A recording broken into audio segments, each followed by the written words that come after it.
ओम श्री गणेशाय नमः। फ्रेंड्स, ये हैं गणेश जी, जिनका नाम हमारे अपने काम की सबसे शुरुआत में लिया जाता है। तो आज मैं भी श्री गणेश का नाम लेकर एक काम शुरू करने जा रही हूँ, जो कि मुझे काफ़ी दिन से ऐसा लग रहा है कि कुछ कमी सी है, कुछ खाली सी है। जो लोग हिंदू धर्म से नहीं हैं, उन्हें कोई-कोई बात समझ नहीं आती, या फिर वो उसका गलत अर्थ निकाल लेते हैं, जो कि बिल्कुल गलत है। और कुछ-कुछ बातों में उन्हें संदेह है, क्योंकि उन्हें इस बात का पता ही नहीं है कि हमारे धर्म में कोई भी घटना बिना किसी कारण के नहीं घटती, और हर घटना के पीछे कोई ना कोई कारण ज़रूर है। तो फ्रेंड्स, आज हम गणेश जी का आशीर्वाद लेके शुरू करते हैं। तो पहले मैं अपने सभी भगवानों के दर्शन करा देती हूँ। ये श्री गणेश और लक्ष्मी हैं, जिन्हें हम दिवाली के दिन स्थापित करते हैं। पीछे श्री शैलम के मल्लिकार्जुनम हैं, गणेश हैं और अम्बे माता हैं। ये मल्लिकार्जुन भगवान हैं, जो कि शिव का नाम है मल्लिकार्जुनम, जो द्वादश ज्योतिर्लिंग में एक ज्योतिर्लिंग ये भी है, जो हैदराबाद में है। ये हमारी माता रानी दुर्गा माँ है, प्यारी सी सुंदर सी। ये हमारे बंगाल की सबसे प्यारी माँ और सबसे जल्दी खुश होने वाली माँ और लाल फूलों को प्यार करने वाली माँ काली हैं। और सच बताऊँ फ्रेंड्स, तो मैं अगल-बगल अपने शिव जी को और काली माँ को और माँ भगवती को हमेशा महसूस करती हूँ। और साथ में अगर मैं किसी को महसूस करती हूँ, तो ये देखिए, ये है द्वारकाधीश, ये है राधा कृष्ण। क्योंकि जब भी किसी मुसीबत में मैं फँसती हूँ, तो ये पता नहीं कैसे वो मुसीबत को दूर कर देते हैं, और ऐसा लगता है जैसे कुछ तो हुआ ही नहीं था, ये तो बहुत मामूली सी प्रॉब्लम थी, जो कि सेकंड्स में सॉल्व हो गई। और थोड़ी देर पहले वो बिल्कुल ऐसी प्रॉब्लम हो रही होती है, जिससे कि आदमी सुसाइड तक कर सकता है। ये हमारे केदारनाथ जी का टेम्पल है, जो केदारनाथ से आया है। और ये हमारे तिरुपति जी हैं, अष्टलक्ष्मी के साथ में। और ये तिरुपति से हम लोगों ने लाए हैं इन्हें। ये हमारे गणेश जी, लक्ष्मी जी, सरस्वती माता। ये हर साल के कैलेंडर में हमारे घर में ज़रूर ज़रूर ज़रूर विराजते हैं। और ये हैं भक्त हनुमान। अगर इनकी भक्ति करो तो राम भी खुश हो जाते हैं। तो ये हमारे हनुमान जी हैं। ये सहारनपुर के पास एक माता जी की मंदिर है, वहाँ से आया है ये फ़ोटो। इसमें लक्ष्मी, सरस्वती, काली दिख रही हैं, गणेश जी हैं और हनुमान जी हैं। ये गंगा सागर से आया हुआ है, माँ गंगा की फ़ोटो है। ये सभी यंत्र हैं। ये पुरी से आया हुआ फ़ोटो है। ये महाजगन्नाथ प्रभु का फ़ोटो है ये। और बीच में सुभद्रा है, और इनके बगल में बलदाऊ है, बलराम। और ये शनि मंत्र है, जो हम लोगों ने महाराष्ट्र के शनि मंदिर से लिया है, शिरडी के साईं बाबा के मंदिर से। ये शिरडी के साईं बाबा हैं, जो शिरडी के साईं बाबा से आए हैं। और ये लड्डू गोपाल हैं, जो मथुरा से आए हैं। और ये बालाजी भी तिरुपति से ही आए हैं। ये भीमाशंकर ज्योतिर्लिंग है, और ये भीमाशंकर ज्योतिर्लिंग से ये फ़ोटो आया है, जिसमें हमें सारे ज्योतिर्लिंगों के दर्शन हो जाते हैं, और हम इनका नाम भी पढ़ सकते हैं फ्रेंड्स। जैसे कि देखिए, श्री सोमनाथ, श्री मल्लिकार्जुनम, श्री महाकालेश्वर, श्री ओमकारेश्वर, श्री वैद्यनाथ, श्री रामेश्वर, श्री नागेश्वर, श्री विश्वनाथ, श्री त्र्यंबकेश्वर, श्री केदारनाथ, श्री कृष्णेश्वर, श्री भीमाशंकर। ओम द्वादश ज्योतिर्लिंगाय नमः। ओम नमः शिवाय। वैसे दोस्तों, मैं महाकाल की बहुत बड़ी भक्त हूँ, और मुझे महाकाल के दर्शन पहले हुए थे, बाद में मैंने उनका दर्शन किया, तब मैंने उन्हें पहचाना, रिकॉग्नाइज़ किया कि इनको मैं सपने में देख चुकी हूँ, और बहुत तेज़ डर गई थी उस दिन। क्योंकि जो महाकाल का स्वरूप होता है, मुझे लगा वो मुझ पे नाराज़ है, पर वो मुझ पे नाराज़ नहीं थे। इनफैक्ट उन्होंने अपना दर्शन देने के लिए मेरे मन में उत्सुकता बढ़ाई थी। और ये हैं कुबेर यंत्र, और ये हैं कुबेर जी। माँ लक्ष्मी जी के नीचे कुबेर जी यहाँ भी हैं, और यहाँ भी हैं। इन्हें नॉर्थ ईस्ट में लगाते हैं। नॉर्थ में कुबेर का स्थान उत्तर दिशा की तरफ होता है। और इन दिनों हम लोग सब के प्यारे एक भगवान, जो कि हम प्यार तो करते ही हैं, उनकी आदर भी करते हैं, पूजा भी करते हैं, पर इनकी बात ही कुछ और है। यह है बागेश्वर धाम के बालाजी। हे बागेश्वर धाम के बालाजी, सत सत नमन। हे सन्यासी बाबा की जय।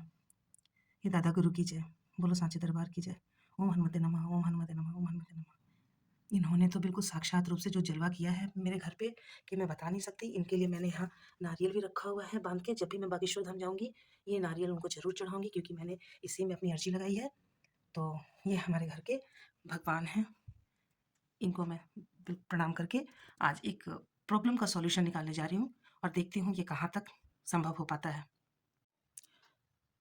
दोस्तों, मेरे भक्तजनों, ये रामचरितमानस है, और ये रामचरितमानस पढ़ने का दुस्साहस मैं करने जा रही हूँ, और बड़े प्यार से, बड़े भक्ति से करने जा रही हूँ। और इसको पढ़ने में अगर मुझसे कोई गलती होती है, तो मैं सबसे पहले प्रभु से क्षमा मांगती हूँ कि उस वक़्त आप मुझे इसको समझने में मदद करिएगा, और समझाने में मदद करिएगा, और पढ़ने में मदद करिएगा, क्योंकि इसके कई सारे शब्द हैं, जिसके अनेक अर्थ निकलते हैं, तो गलती से मैं कुछ गलती ना कर दूँ, इसलिए मैं भगवान से सबसे पहले माफ़ी माँगती हूँ। ओम सीताराम, सीताराम, सीताराम। ओम राम दरबाराय नमः, राम के दरबार की जय। ओम हनुमते नमः। तो दोस्तों, आइए हम देखते हैं कि हम इसको कहाँ से शुरू करते हैं। ये रामायण मैं कहाँ से समझा पाती हूँ। शुरुआत तो इसकी शिव जी की वाणी से है, कि शिव जी ने समझाना शुरू किया है पार्वती को, और वो बता रहे हैं कहानी। और ये जो है तुलसीदास द्वारा लिखा हुआ रामचरितमानस है, ठीक है। और ये है, इसके टीकाकार हैं हनुमान प्रसाद पोद्दार। और ये गीता प्रेस की बिल्कुल मानी हुई गीता प्रेस गोरखपुर की रामायण है, जो कि हम लोग पूरे भारत में इसी रामायण को पढ़ते हैं, तुलसीदास की रामायण को, जो रामचरितमानस। और मेरे पास वाल्मीकि जी की भी रामायण है, लेकिन ये इसकी जो प्रिंट है ये मैं आपको दिखा के काफ़ी अच्छे से समझा सकती हूँ, इसलिए मैंने इसे चुना है। तो आज मुझे ये टारगेट इसलिए मिला है क्योंकि आज मैं यूट्यूब देख रही थी, तो उसमें एक मुस्लिम कोई अंकल थे, तो उन्होंने ये कहा कि मैं वो किसी से कुछ पूछने वाले थे कि ऐसा क्यों हुआ? तो उसमें भी मैं बताऊँगी कि उनका क्वेश्चन क्या था, लेकिन उनका क्वेश्चन इसलिए ऐसा था, अच्छा, राम अगर भगवान थे तो उन्होंने क्यों नहीं सारे प्रॉब्लम्स को सॉर्ट आउट कर लिया फट से? उन्हें क्यों इतना झेलना पड़ा, अपने दुखों को क्यों इतना बर्दाश्त करना पड़ा, और वो क्यों जंगल में घूमे? उन्होंने क्यों राक्षसों से इतनी मतलब युद्ध किया? वो चाहते तो एक क्षण में सब खत्म कर सकते थे, क्योंकि वो तो भगवान थे। लेकिन बात ऐसी है कि आप रामानंद सागर के रामायण की सबसे पहले एपिसोड को देखिए, आपका ये कॉन्सेप्ट क्लियर हो जाएगा। क्योंकि उसमें जब रावण का अत्याचार बढ़ जाता है धरती पे, तो ऋषि मुनि, या फिर इसमें मैं देख के बता ही दूँगी कि वो कोई जाते हैं विष्णु जी के पास और ऋषि मुनि में से, और कहते हैं कि रावण का अत्याचार बहुत ज़्यादा बढ़ गया है, और उसको उसने शिव जी की भक्ति करके कुछ ऐसा ही आशीर्वाद ले लिया है, जिससे कि ना तो उसे देवता मार सकते हैं, ना उसे असुर मार सकते हैं। जिस वजह से वो अपने आप को अमर समझता है और सबके ऊपर वो अत्याचार करता है, और सबको यही बात कहता है कि मैं तो अमर हूँ, मुझे तो शिव जी का आशीर्वाद मिला है। तभी विष्णु जी कहते हैं कि उसे ना तो, ये बात सही है कि उसे ना तो राक्षस मार सकते हैं, ना देवता मार सकते हैं, क्योंकि उसे तो शिव जी का आशीर्वाद मिला हुआ है और शिव जी का वो परम भक्त है। तो उससे बड़ा भक्त धरती पे कोई नहीं है। लेकिन उसने आशीर्वाद माँगा है कि उसे ना तो देवता मार सकते हैं, ना उसे असुर मार सकते हैं। लेकिन उसने ऐसा कोई आशीर्वाद नहीं लिया जिसमें ये कहा गया हो कि उसे साधारण मनुष्य भी नहीं मार सकता। आप समझ रहे हैं दोस्तों मैं क्या कहना चाहती हूँ? कि उसे साधारण मनुष्य से बचने का कोई आशीर्वाद नहीं मिला था। इस वजह से विष्णु जी कहते हैं कि मैं एक बिल्कुल साधारण मनुष्य के रूप में धरती पर अवतरित होऊँगा, बिल्कुल साधारण मनुष्य की तरह ज़िंदगी जीऊँगा, और साधारण मनुष्य को हत्या करने का कोई भी बचाव नहीं है उसके पास। अगर साधारण मनुष्य हत्या करता है तो मैं उसकी हत्या करूँगा, और सारे पृथ्वी के लोगों को मुक्ति दिलाऊँगा, उसने जो परेशान कर रखा है उसे मुक्ति दिलाऊँगा। तो ये एक चीज़ है जो कि मतलब पता नहीं क्यों लोग इसको अवॉइड कर देते हैं, जो कि रामानंद सागर जी ने सबसे फर्स्ट एपिसोड में दिखाया है कि रामायण बना क्यों?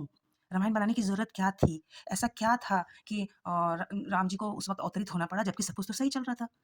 तो कहीं न कहीं रावण का अंत तो था ही इस रामायण के पीछे, और प्रभु ने इसलिए इतनी सारी परेशानियाँ बर्दाश्त की, और सीता को खो दिया, उसे ढूँढने में उन्होंने बंदरों की सहायता ली, और भालू जामवंत जी की सहायता ली।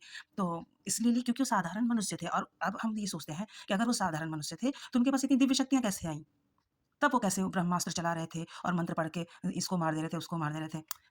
सब्र, थोड़ा सब्र, क्योंकि उन्होंने वो विद्या प्राप्त की थी।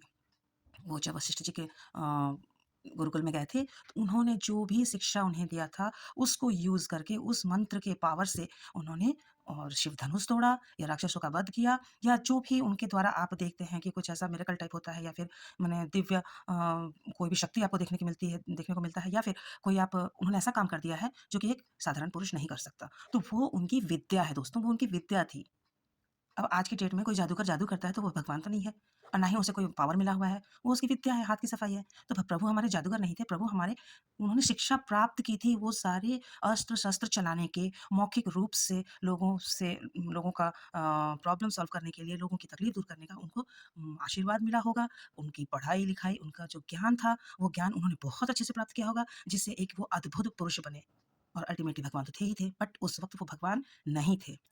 क्योंकि उन्होंने देव के रूप में अवतार लेने का कोई बात ही नहीं किया था। वो आए ही इसलिए थे कि हम ना तो देव बनेंगे, ना असुर, और एक साधारण पुरुष की भाँति हम ही इसका पूरे पृथ्वी का कल्याण करेंगे।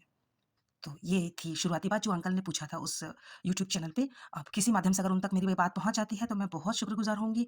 प्लीज़ आप इसको ज़रूर शेयर करिएगा, मेरी छोटी-सी बात को, और जो भी गलती हो उसको अवॉइड करके सुनिएगा, क्योंकि मैं इस कहानी को बहुत ही साधारण तरीके से बोलूँगी। इसमें कोई भी मोटे और संस्कृत शब्द का यूज़ नहीं करना चाहती, क्योंकि ये मैं एक एक्स मुस्लिम अंकल की बात सुनकर इसका मैंने पढ़कर उनकी जो क्वेश्चन्स थे उसको मिटाने का सोचा है, और इसमें भगवान के आशीर्वाद लेकर मैं शुरू करती हूँ। और जितने भी हमारे एक्स मुस्लिम भाई हैं, या फिर जो भी हिंदू धर्म से, या फिर ये राम से प्यार करता है, राम का रिस्पेक्ट करता है, उनकी पूजा करता है, तो उन सब के लिए ये बात। और जहाँ अगर कोई फँसते हैं कि ऐसा क्यों हुआ, तो अ, ये फर्स्ट जो क्रिएट हुआ रामायण, वो कहाँ हुआ, क्यों हुआ, और राम जी ने इतना दुःख क्यों सहा, इसका क्लीयरेंस था। ओम श्री गणेशाय नमः। फ्रेंड्स, ये हैं गणेश जी, जिनका नाम हमारे अपने काम की सबसे शुरुआत में लिया जाता है। तो आज मैं भी श्री गणेश का नाम लेकर एक काम शुरू करने जा रही हूँ, जो कि मुझे काफ़ी दिन से ऐसा लग रहा है कि कुछ कमी सी है, कुछ खाली सी है। जो लोग हिंदू धर्म से नहीं हैं, उन्हें कोई-कोई बात समझ नहीं आती या फिर वो उसका गलत अर्थ निकाल लेते हैं, जो कि बिल्कुल गलत है। और कुछ-कुछ बातों में उन्हें संदेह है, क्योंकि उन्हें इस बात का पता ही नहीं है कि हमारे धर्म में कोई भी घटना बिना किसी कारण के नहीं घटती और हर घटना के पीछे कोई ना कोई कारण ज़रूर है। तो फ्रेंड्स, आज हम गणेश जी का आशीर्वाद लेके शुरू करते हैं। तो पहले मैं अपने सभी भगवानों के दर्शन करा देती हूँ। ये श्री गणेश और लक्ष्मी हैं, जिन्हें हम दिवाली के दिन स्थापित करते हैं। पीछे श्री शैलम के मल्लिकार्जुनम हैं, गणेश हैं और अम्बे माता हैं। ये मल्लिकार्जुन भगवान है, जो कि शिव का नाम है मल्लिकार्जुनम, जो द्वादश ज्योतिर्लिंग में एक ज्योतिर्लिंग ये भी है, जो हैदराबाद में है। ये हमारी माता रानी दुर्गा माँ है, प्यारी सी सुंदर सी। ये हमारे बंगाल की सबसे प्यारी माँ और सबसे जल्दी खुश होने वाली माँ और लाल फूलों को प्यार करने वाली माँ काली हैं। और सच बताऊँ फ्रेंड्स, तो मैं अगल-बगल अपने शिव जी को और काली माँ को और माँ भगवती को हमेशा महसूस करती हूँ। और साथ में अगर मैं किसी को महसूस करती हूँ, तो ये देखिए, ये है द्वारकाधीश, ये है राधा कृष्ण। क्योंकि जब भी किसी मुसीबत में मैं फँसती हूँ, तो ये पता नहीं कैसे वो मुसीबत को दूर कर देते हैं और ऐसा लगता है जैसे कुछ तो हुआ ही नहीं था, ये तो बहुत मामूली सी प्रॉब्लम थी, जो कि सेकंड्स में सॉल्व हो गई। और थोड़ी देर पहले वो बिल्कुल ऐसी प्रॉब्लम हो रही होती है, जिससे कि आदमी सुसाइड तक कर सकता है। ये हमारे केदारनाथ जी का टेम्पल है, जो केदारनाथ से आया है। और ये हमारे तिरुपति जी हैं, अष्टलक्ष्मी के साथ में। और ये तिरुपति से हम लोगों ने लाए हैं इन्हें। ये हमारे गणेश जी, लक्ष्मी जी, सरस्वती माता। ये हर साल के कैलेंडर में हमारे घर में ज़रूर ज़रूर ज़रूर विराजते हैं। और ये हैं भक्त हनुमान। अगर इनकी भक्ति करो तो राम भी खुश हो जाते हैं। तो ये हमारे हनुमान जी हैं। ये सहारनपुर के पास एक माता जी की मंदिर है, वहाँ से आया है ये फ़ोटो। इसमें लक्ष्मी, सरस्वती, काली दिख रही हैं, गणेश जी हैं और हनुमान जी हैं। ये गंगा सागर से आया हुआ है, माँ गंगा की फ़ोटो है। ये सभी यंत्र हैं। ये पुरी से आया हुआ फ़ोटो है। ये महाजगन्नाथ प्रभु का फ़ोटो है ये। और बीच में सुभद्रा है और इनके बगल में बलदाऊ है, बलराम। और ये शनि मंत्र है, जो हम लोगों ने महाराष्ट्र के शनि मंदिर से लिया है, शिरडी के साईं बाबा के मंदिर से। ये शिरडी के साईं बाबा हैं, जो शिरडी के साईं बाबा से आए हैं। और ये लड्डू गोपाल हैं, जो मथुरा से आए हैं। और ये बालाजी भी तिरुपति से ही आए हैं। ये भीमाशंकर ज्योतिर्लिंग है और ये भीमाशंकर ज्योतिर्लिंग से ये फ़ोटो आया है, जिसमें हमें सारे ज्योतिर्लिंगों के दर्शन हो जाते हैं और हम इनका नाम भी पढ़ सकते हैं फ्रेंड्स। जैसे कि देखिए, श्री सोमनाथ, श्री मल्लिकार्जुनम, श्री महाकालेश्वर, श्री ओमकारेश्वर, श्री वैद्यनाथ, श्री रामेश्वर, श्री नागेश्वर, श्री विश्वनाथ, श्री त्र्यंबकेश्वर, श्री केदारनाथ, श्री कृष्णेश्वर, श्री भीमाशंकर। ओम द्वादश ज्योतिर्लिंगाय नमः। ओम नमः शिवाय। वैसे दोस्तों, मैं महाकाल की बहुत बड़ी भक्त हूँ और मुझे महाकाल के दर्शन पहले हुए थे, बाद में मैंने उनका दर्शन किया, तब मैंने उन्हें पहचाना, रिकॉग्नाइज़ किया कि इनको मैं सपने में देख चुकी हूँ और बहुत तेज़ डर गई थी उस दिन, क्योंकि जो महाकाल का स्वरूप होता है, मुझे लगा वो मुझ पे नाराज़ है, पर वो मुझ पे नाराज़ नहीं थे। इनफैक्ट उन्होंने अपना दर्शन देने के लिए मेरे मन में उत्सुकता बढ़ाई थी। और ये हैं कुबेर यंत्र और ये हैं कुबेर जी। माँ लक्ष्मी जी के नीचे कुबेर जी यहाँ भी हैं और यहाँ भी हैं। इन्हें नॉर्थ ईस्ट में लगाते हैं। नॉर्थ में कुबेर का स्थान उत्तर दिशा की तरफ होता है। और इन दिनों हम लोग सब के प्यारे एक भगवान, जो कि हम प्यार तो करते ही हैं, उनकी आदर भी करते हैं, पूजा भी करते हैं, पर इनकी बात ही कुछ और है। यह है बागेश्वर धाम के बालाजी। हे बागेश्वर धाम के बालाजी, सत सत नमन। हे सन्यासी बाबा की जय। हे दादा गुरु की जय। बोलो सांची दरबार की जय। ओम हनुमते नमः, ओम हनुमते नमः, ओम हनुमते नमः। इन्होंने तो बिल्कुल साक्षात रूप से जो जलवा किया है मेरे घर पे, कि मैं बता नहीं सकती। इनके लिए मैंने यहाँ नारियल भी रखा हुआ है बांध के। जब भी मैं बागेश्वर धाम जाऊँगी, ये नारियल उनको ज़रूर चढ़ाऊँगी, क्योंकि मैंने इसी में अपनी अर्जी लगाई है। तो ये हमारे घर के भगवान हैं। इनको मैं प्रणाम करके आज एक प्रॉब्लम का सॉल्यूशन निकालने जा रही हूँ और देखती हूँ ये कहाँ तक संभव हो पाता है। दोस्तों, मेरे भक्तजनों, ये रामचरितमानस है और ये रामचरितमानस पढ़ने का दुस्साहस मैं करने जा रही हूँ और बड़े प्यार से, बड़े भक्ति से करने जा रही हूँ। और इसको पढ़ने में अगर मुझसे कोई गलती होती है, तो मैं सबसे पहले प्रभु से क्षमा माँगती हूँ कि उस वक़्त आप मुझे इसको समझने में मदद करिएगा और समझाने में मदद करिएगा और पढ़ने में मदद करिएगा, क्योंकि इसके कई सारे शब्द हैं, जिसके अनेक अर्थ निकलते हैं, तो गलती से मैं कुछ गलती ना कर दूँ, इसलिए मैं भगवान से सबसे पहले माफ़ी माँगती हूँ। ओम सीताराम, सीताराम, सीताराम। ओम राम दरबाराय नमः, राम के दरबार की जय। ओम हनुमते नमः। तो दोस्तों, आइए हम देखते हैं कि हम इसको कहाँ से शुरू करते हैं। ये रामायण मैं कहाँ से समझा पाती हूँ। शुरुआत तो इसकी शिव जी की वाणी से है कि शिव जी ने समझाना शुरू किया है पार्वती को, और वो बता रहे हैं कहानी। और ये जो है तुलसीदास द्वारा लिखा हुआ रामचरितमानस है, ठीक है। और ये है, इसके टीकाकार हैं हनुमान प्रसाद पोद्दार, और ये गीता प्रेस की बिल्कुल मानी हुई गीता प्रेस गोरखपुर की रामायण है, जो कि हम लोग पूरे भारत में इसी रामायण को पढ़ते हैं, तुलसीदास की रामायण को, जो रामचरितमानस। और मेरे पास वाल्मीकि जी की भी रामायण है, लेकिन ये इसकी जो प्रिंट है, ये मैं आपको दिखा के काफ़ी अच्छे से समझा सकती हूँ, इसलिए मैंने इसे चुना है। तो आज मुझे ये टारगेट इसलिए मिला है क्योंकि आज मैं यूट्यूब देख रही थी, तो उसमें एक मुस्लिम कोई अंकल थे, तो उन्होंने ये कहा कि मैं वो किसी से कुछ पूछने वाले थे कि ऐसा क्यों हुआ? तो उसमें भी मैं बताऊँगी कि उनका क्वेश्चन क्या था, लेकिन उनका क्वेश्चन इसलिए ऐसा था, अच्छा, राम अगर भगवान थे तो उन्होंने क्यों नहीं सारे प्रॉब्लम्स को सॉर्ट आउट कर लिया फट से? उन्हें क्यों इतना झेलना पड़ा, अपने दुखों को क्यों इतना बर्दाश्त करना पड़ा, और वो क्यों जंगल में घूमे? उन्होंने क्यों राक्षसों से इतनी मतलब युद्ध किया? वो चाहते तो एक क्षण में सब खत्म कर सकते थे, क्योंकि वो तो भगवान थे। लेकिन बात ऐसी है कि आप रामानंद सागर के रामायण की सबसे पहले एपिसोड को देखिए, आपका ये कॉन्सेप्ट क्लियर हो जाएगा। क्योंकि उसमें जब रावण का अत्याचार बढ़ जाता है धरती पे, तो ऋषि मुनि, या फिर इसमें मैं देख के बता ही दूँगी कि वो कोई जाते हैं विष्णु जी के पास और ऋषि मुनि में से, और कहते हैं कि रावण का अत्याचार बहुत ज़्यादा बढ़ गया है, और उसको उसने शिव जी की भक्ति करके कुछ ऐसा ही आशीर्वाद ले लिया है, जिससे कि ना तो उसे देवता मार सकते हैं, ना उसे असुर मार सकते हैं। जिस वजह से वो अपने आप को अमर समझता है और सबके ऊपर वो अत्याचार करता है, और सबको यही बात कहता है कि मैं तो अमर हूँ, मुझे तो शिव जी का आशीर्वाद मिला है। तभी विष्णु जी कहते हैं कि उसे ना तो, ये बात सही है कि उसे ना तो राक्षस मार सकते हैं, ना देवता मार सकते हैं, क्योंकि उसे तो शिव जी का आशीर्वाद मिला हुआ है और शिव जी का वो परम भक्त है। तो उससे बड़ा भक्त धरती पे कोई नहीं है। लेकिन उसने आशीर्वाद माँगा है कि उसे ना तो देवता मार सकते हैं, ना उसे असुर मार सकते हैं। लेकिन उसने ऐसा कोई आशीर्वाद नहीं लिया जिसमें ये कहा गया हो कि उसे साधारण मनुष्य भी नहीं मार सकता। आप समझ रहे हैं दोस्तों मैं क्या कहना चाहती हूँ? कि उसे साधारण मनुष्य से बचने का कोई आशीर्वाद नहीं मिला था।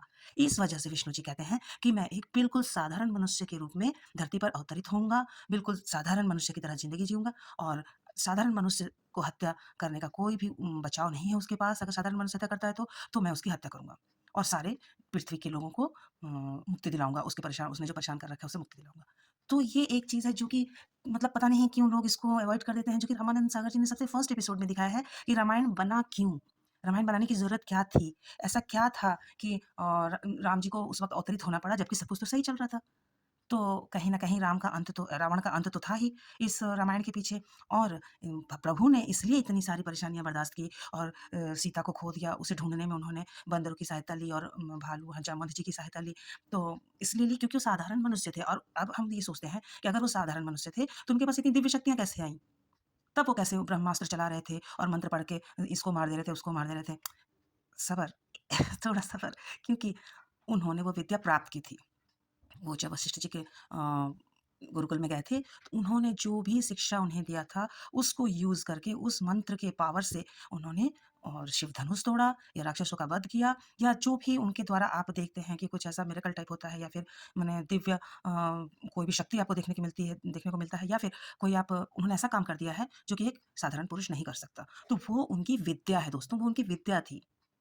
अब आज की डेट में कोई जादूगर जादू करता है तो वो भगवान तो नहीं है, और ना ही उसे कोई पावर मिला हुआ है, वो उसकी विद्या है, हाथ की सफाई है। तो प्रभु हमारे जादूगर नहीं थे, प्रभु हमारे, उन्होंने शिक्षा प्राप्त की थी वो सारे अस्त्र-शस्त्र चलाने के, मौखिक रूप से लोगों का प्रॉब्लम सॉल्व करने के लिए, लोगों की तकलीफ दूर करने का उनको आशीर्वाद मिला होगा। उनकी पढ़ाई-लिखाई, उनका जो ज्ञान था, वो ज्ञान उन्होंने बहुत अच्छे से प्राप्त किया होगा, जिससे एक वो अद्भुत पुरुष बने, और अल्टीमेटली भगवान तो थे ही थे, बट उस वक़्त वो भगवान नहीं थे। क्योंकि उन्होंने देव के रूप में अवतार लेने का कोई बात ही नहीं किया था। वो आए ही इसलिए थे कि हम ना तो देव बनेंगे, ना असुर, और एक साधारण पुरुष की भाँति हम ही इसका पूरे पृथ्वी का कल्याण करेंगे। तो ये थी शुरुआती बात जो अंकल ने पूछा था उस यूट्यूब चैनल पे। अब किसी माध्यम से अगर उन तक मेरी ये बात पहुँच जाती है तो मैं बहुत शुक्रगुज़ार होंगी।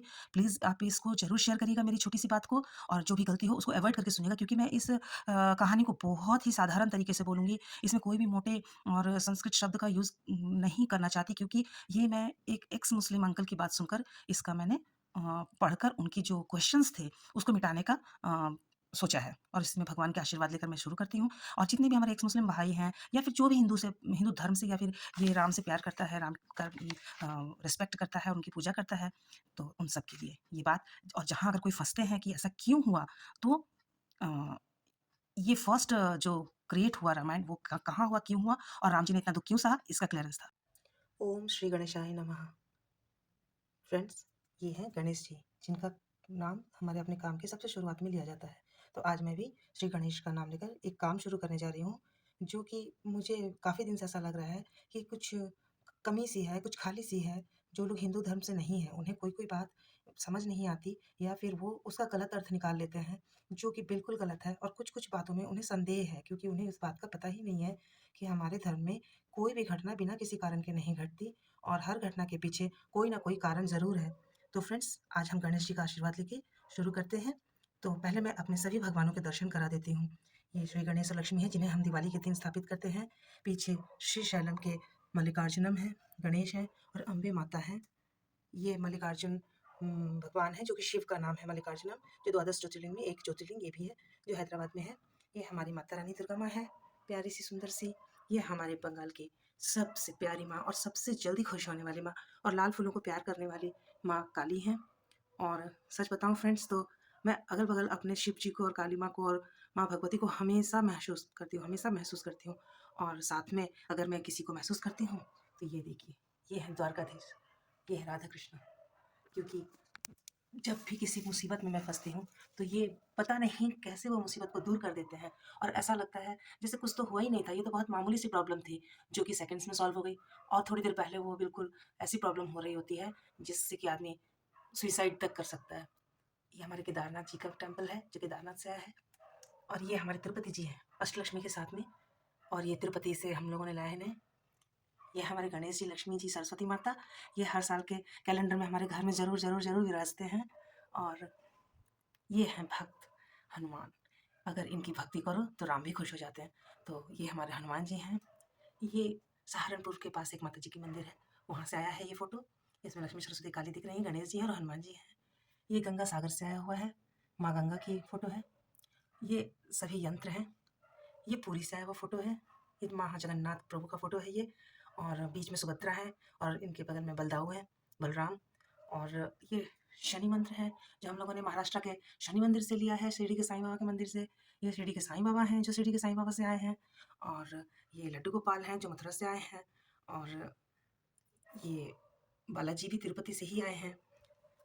ये भीमाशंकर ज्योतिर्लिंग है और ये भीमाशंकर ज्योतिर्लिंग से ये फ़ोटो आया है, जिसमें हमें सारे ज्योतिर्लिंगों के दर्शन हो जाते हैं और हम इनका नाम भी पढ़ सकते हैं फ्रेंड्स। जैसे कि देखिए, श्री सोमनाथ, श्री मल्लिकार्जुनम, श्री महाकालेश्वर, श्री ओमकारेश्वर, श्री वैद्यनाथ, श्री रामेश्वर, श्री नागेश्वर, श्री विश्वनाथ, श्री त्र्यंबकेश्वर, श्री केदारनाथ, श्री कृष्णेश्वर, श्री भीमाशंकर। ओम द्वादश ज्योतिर्लिंगाय नमः। ओम नमः शिवाय। वैसे दोस्तों, मैं महाकाल की बहुत बड़ी भक्त हूँ और मुझे महाकाल के दर्शन पहले हुए थे। बाद में मैंने उनका दर्शन किया, तब मैंने उन्हें पहचाना, रिकॉग्नाइज़ किया कि इनको मैं सपने में देख चुकी हूँ और बहुत तेज़ डर गई थी उस दिन, क्योंकि जो महाकाल का स्वरूप होता है, मुझे लगा वो मुझ पे नाराज़ है, पर वो मुझ पे नाराज़ नहीं थे। इनफैक्ट उन्होंने अपना दर्शन देने के लिए मेरे मन में उत्सुकता बढ़ाई थी। और ये हैं कुबेर यंत्र और ये हैं कुबेर जी। माँ लक्ष्मी जी के नीचे कुबेर जी यहाँ भी हैं और यहाँ भी हैं। इन्हें नॉर्थ ईस्ट में लगाते हैं। नॉर्थ में कुबेर का स्थान उत्तर दिशा की तरफ होता है। और इन दिनों हम लोग सब के प्यारे एक भगवान, जो कि हम प्यार तो करते ही हैं, उनकी आदर भी करते हैं, पूजा भी करते हैं, पर इनकी बात ही कुछ और है। ये है बागेश्वर धाम के बालाजी। हे बागेश्वर धाम के बालाजी, सत सत नमन। हे सन्यासी बाबा की जय। हे दादा गुरु की जय। बोलो सांची दरबार की जय। ओम हनुमते नमः, ओम हनुमते नमः, ओम हनुमते नमः। इन्होंने तो बिल्कुल साक्षात रूप से जो जलवा किया है मेरे घर पे, कि मैं बता नहीं सकती। इनके लिए मैंने यहाँ नारियल भी रखा हुआ है बांध के। जब भी मैं बागेश्वर धाम जाऊँगी, ये नारियल उनको ज़रूर चढ़ाऊँगी, क्योंकि मैंने इसी में अपनी अर्जी लगाई है। तो ये हमारे घर के भगवान हैं। इनको मैं प्रणाम करके आज एक प्रॉब्लम का सॉल्यूशन निकालने जा रही हूँ और देखती हूँ ये कहाँ तक संभव हो पाता है। दोस्तों, मेरे भक्तजनों, ये रामचरितमानस है और ये रामचरितमानस पढ़ने का दुस्साहस मैं करने जा रही हूँ और बड़े प्यार से, बड़े भक्ति से करने जा रही हूँ। और इसको पढ़ने में अगर मुझसे कोई गलती होती है, तो मैं सबसे पहले प्रभु से क्षमा मांगती हूँ कि उस वक्त आप मुझे इसको समझने में मदद करिएगा और समझाने में मदद करिएगा और पढ़ने में मदद करिएगा, क्योंकि इसके कई सारे शब्द हैं जिसके अनेक अर्थ निकलते हैं, तो गलती से मैं कुछ गलती ना कर दूँ, इसलिए मैं भगवान से सबसे पहले माफ़ी मांगती हूँ। ओम सीताराम सीताराम सीताराम। ओम राम दरबाराय नमः, राम के दरबार की जय। ओम हनुमते नमः। तो दोस्तों, आइए हम देखते हैं कि हम इसको कहाँ से शुरू करते हैं। ये रामायण मैं कहाँ से समझा पाती हूँ। शुरुआत तो इसकी शिव जी की वाणी से है कि शिव जी ने समझाना शुरू किया है पार्वती को, और वो बता रहे हैं कहानी। और ये जो है तुलसीदास द्वारा लिखा हुआ रामचरितमानस है, ठीक है। और ये है, इसके टीकाकार हैं हनुमान प्रसाद पोद्दार। और ये गीता प्रेस की बिल्कुल मानी हुई गीता प्रेस गोरखपुर की रामायण है, जो कि हम लोग पूरे भारत में इसी रामायण को पढ़ते हैं, तुलसीदास की रामायण को, रामचरितमानस। और मेरे पास वाल्मीकि जी की भी रामायण है, लेकिन ये इसकी जो प्रिंट है ये मैं आपको दिखा के काफ़ी अच्छे से समझा सकती हूँ, इसलिए मैंने इसे चुना है। तो आज मुझे ये टारगेट इसलिए मिला है क्योंकि आज मैं यूट्यूब देख रही थी, तो उसमें एक मुस्लिम कोई अंकल थे, तो उन्होंने ये कहा कि वो किसी से कुछ पूछने वाले थे कि ऐसा क्यों हुआ? तो उसमें भी मैं बताऊँगी कि उनका क्वेश्चन क्या था, लेकिन उनका क्वेश्चन इसलिए ऐसा था, अच्छा, राम अगर भगवान थे तो उन्होंने क्यों नहीं सारे प्रॉब्लम्स को सॉर्ट आउट कर लिया फट से? उन्हें क्यों इतना झेलना पड़ा, अपने दुखों को क्यों इतना बर्दाश्त करना पड़ा, और वो क्यों जंगल में घूमे? उन्होंने क्यों राक्षसों से इतनी मतलब युद्ध किया? वो चाहते तो एक क्षण में सब खत्म कर सकते थे, क्योंकि वो तो भगवान थे। लेकिन बात ऐसी है कि आप रामानंद सागर के रामायण की सबसे पहले एपिसोड को देखिए, आपका ये कॉन्सेप्ट क्लियर हो जाएगा। क्योंकि उसमें जब रावण का अत्याचार बढ़ जाता है धरती पे, तो ऋषि मुनि, या फिर इसमें मैं देख के बता ही दूँगी कि वो कोई जाते हैं विष्णु जी के पास और ऋषि मुनि में से, और कहते हैं कि रावण का अत्याचार बहुत ज़्यादा बढ़ गया है, और उसने शिव जी की भक्ति करके कुछ ऐसा ही आशीर्वाद ले लिया है, जिससे कि ना तो उसे देवता मार सकते हैं, ना उसे असुर मार सकते हैं। जिस वजह से वो अपने आप को अमर समझता है और सबके ऊपर वो अत्याचार करता है, और सबको यही बात कहता है कि मैं तो अमर हूँ, मुझे तो शिव जी का आशीर्वाद मिला है। तभी विष्णु जी कहते हैं कि उसे ना तो, ये बात सही है कि उसे ना तो राक्षस मार सकते हैं, ना देवता मार सकते हैं, क्योंकि उसे तो शिव जी का आशीर्वाद मिला हुआ है और शिव जी का वो परम भक्त है।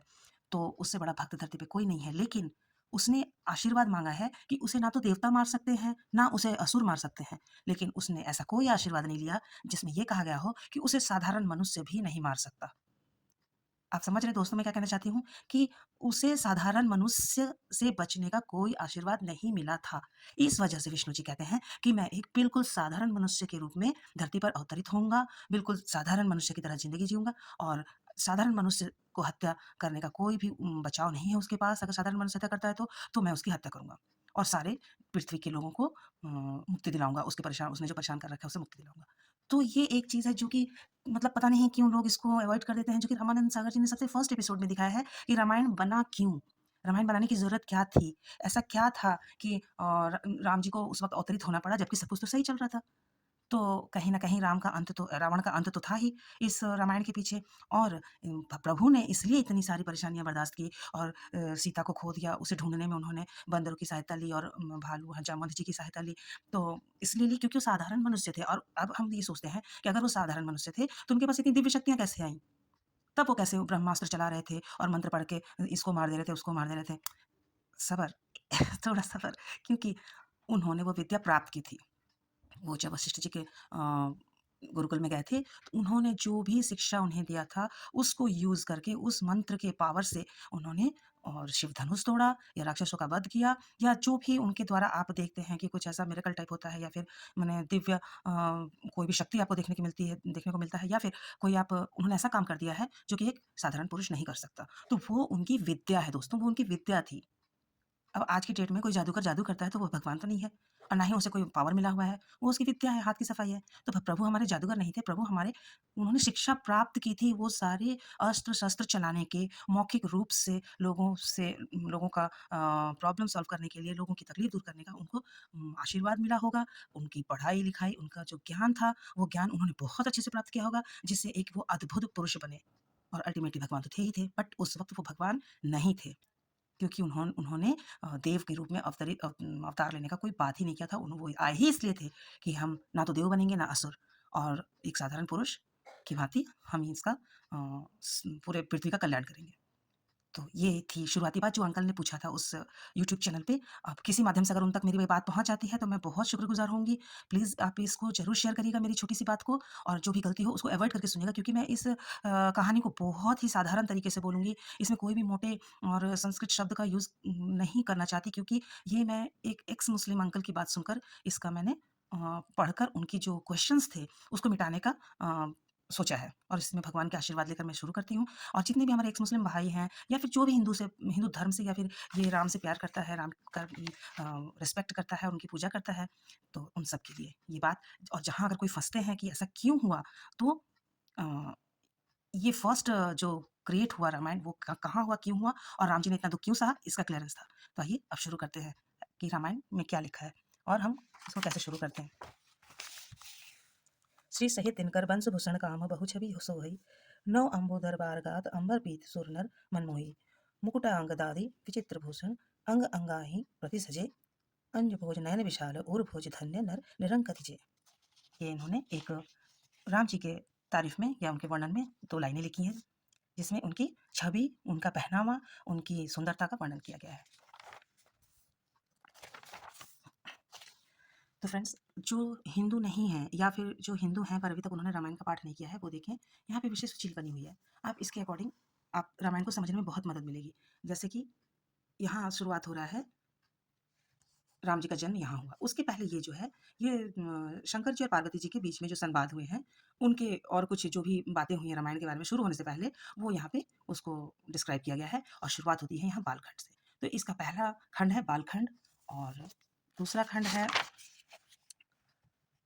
खंड नहीं, इसे कांड कहेंगे, रामायण में कांड होते हैं। तो बालकांड, ये हो गया अयोध्या कांड, बिल्कुल आप आराम से समझिए। ये हो गया अरण्य कांड, ये हो गया किष्किंधा कांड, ये हो गया सुंदर कांड, ये हो गया लंका कांड और ये हो गया उत्तरकांड।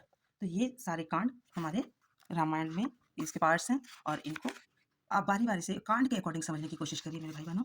जो लोग रामायण को समझना चाहते हैं, मैं इसमें कोई भी वैसा इंटेलेक्चुअल वर्ड या फिर कुछ भी ऐसा नहीं बताऊंगी। मैं भी ऐसे ही पढ़ूंगी जैसे मुझे नहीं आता है, और मैं पहली बार पढ़ रही हूँ और मैं आपकी दोस्त हूँ और मैं बिल्कुल आप ही के साथ पढ़ रही हूँ, आप भी मेरे साथ पढ़िए। तो टोटल कितने कांड हुए? 1 2 3 4 5 6 7, ये टोटल कांड 7 हैं। और इसकी शुरुआत में करती हूँ यहाँ से। नमान पारायण के विश्राम स्थान, मास पारायण के विश्राम स्थान, पारायण विधि। इसमें क्या लिखा है, आइए पढ़ते हैं। ओम श्री हरि श्री रामचरितमानस की जय।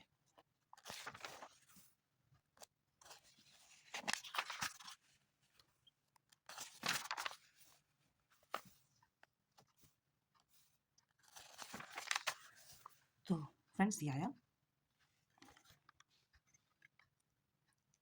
रामचरितमानस की पारायण विधि। श्री रामचरितमानस का विधि पूर्वक पाठ करने वाले महानुभावों को पाठ प्रारंभ करने से पूर्व श्री तुलसीदास जी की, श्री वाल्मीकि जी की, श्री शिव जी तथा श्री हनुमान जी के आवाहन पूजन करने के पश्चात तीनों भाइयों सहित श्री सीता राम जी का आवाहन, षडोपचार पूजन और ध्यान करना चाहिए। तदंतर पाठ का आरंभ करना चाहिए। सबके आवाहन, पूजन और ध्यान के मंत्र क्रमशः नीचे लिखे गए हैं। तो फ्रेंड्स, ये बहुत ज़रूरी है कि हम इसे ज़रूर पढ़ें। तो इसे हम पढ़ना शुरू करते हैं। और इसका आपने समझ लिया है कि इसमें तुलसीदास जी, वाल्मीकि जी, शिव जी, हनुमान जी और चारों भाइयों सहित सीता माता का पूजन के बारे में लिखा गया है। इसीलिए इसको आप इसमें ही समझ लीजिए, इसका अर्थ जो है इन्हीं के बारे में है।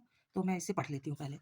तुलसी नमस्तुभ्यं गच्छ सूर्य प्रातःश्रयोभ्यं पूजन पति प्रियतम श्री ओम तुलसीदासाय नमः। श्री वाल्मीकि नमस्तुभ्यं मिहं गच्छ सुप्रत उत्तर पूर्व मध्य तिष्ठ मेर्जनम सोम वाल्मीकाय नमः। गौरवपते नमस्तुभ्यं गच्छ महेश्वर पूर्व दक्षिणी और मध्य तिष्ठ पूजां ग्रहण में श्री गौरीपतये नमः। श्री लक्ष्मण नमस्तुभ्यं गच्छ सह प्रिय याम्य भागे समादिष्ट पूजनम संग्रहण में।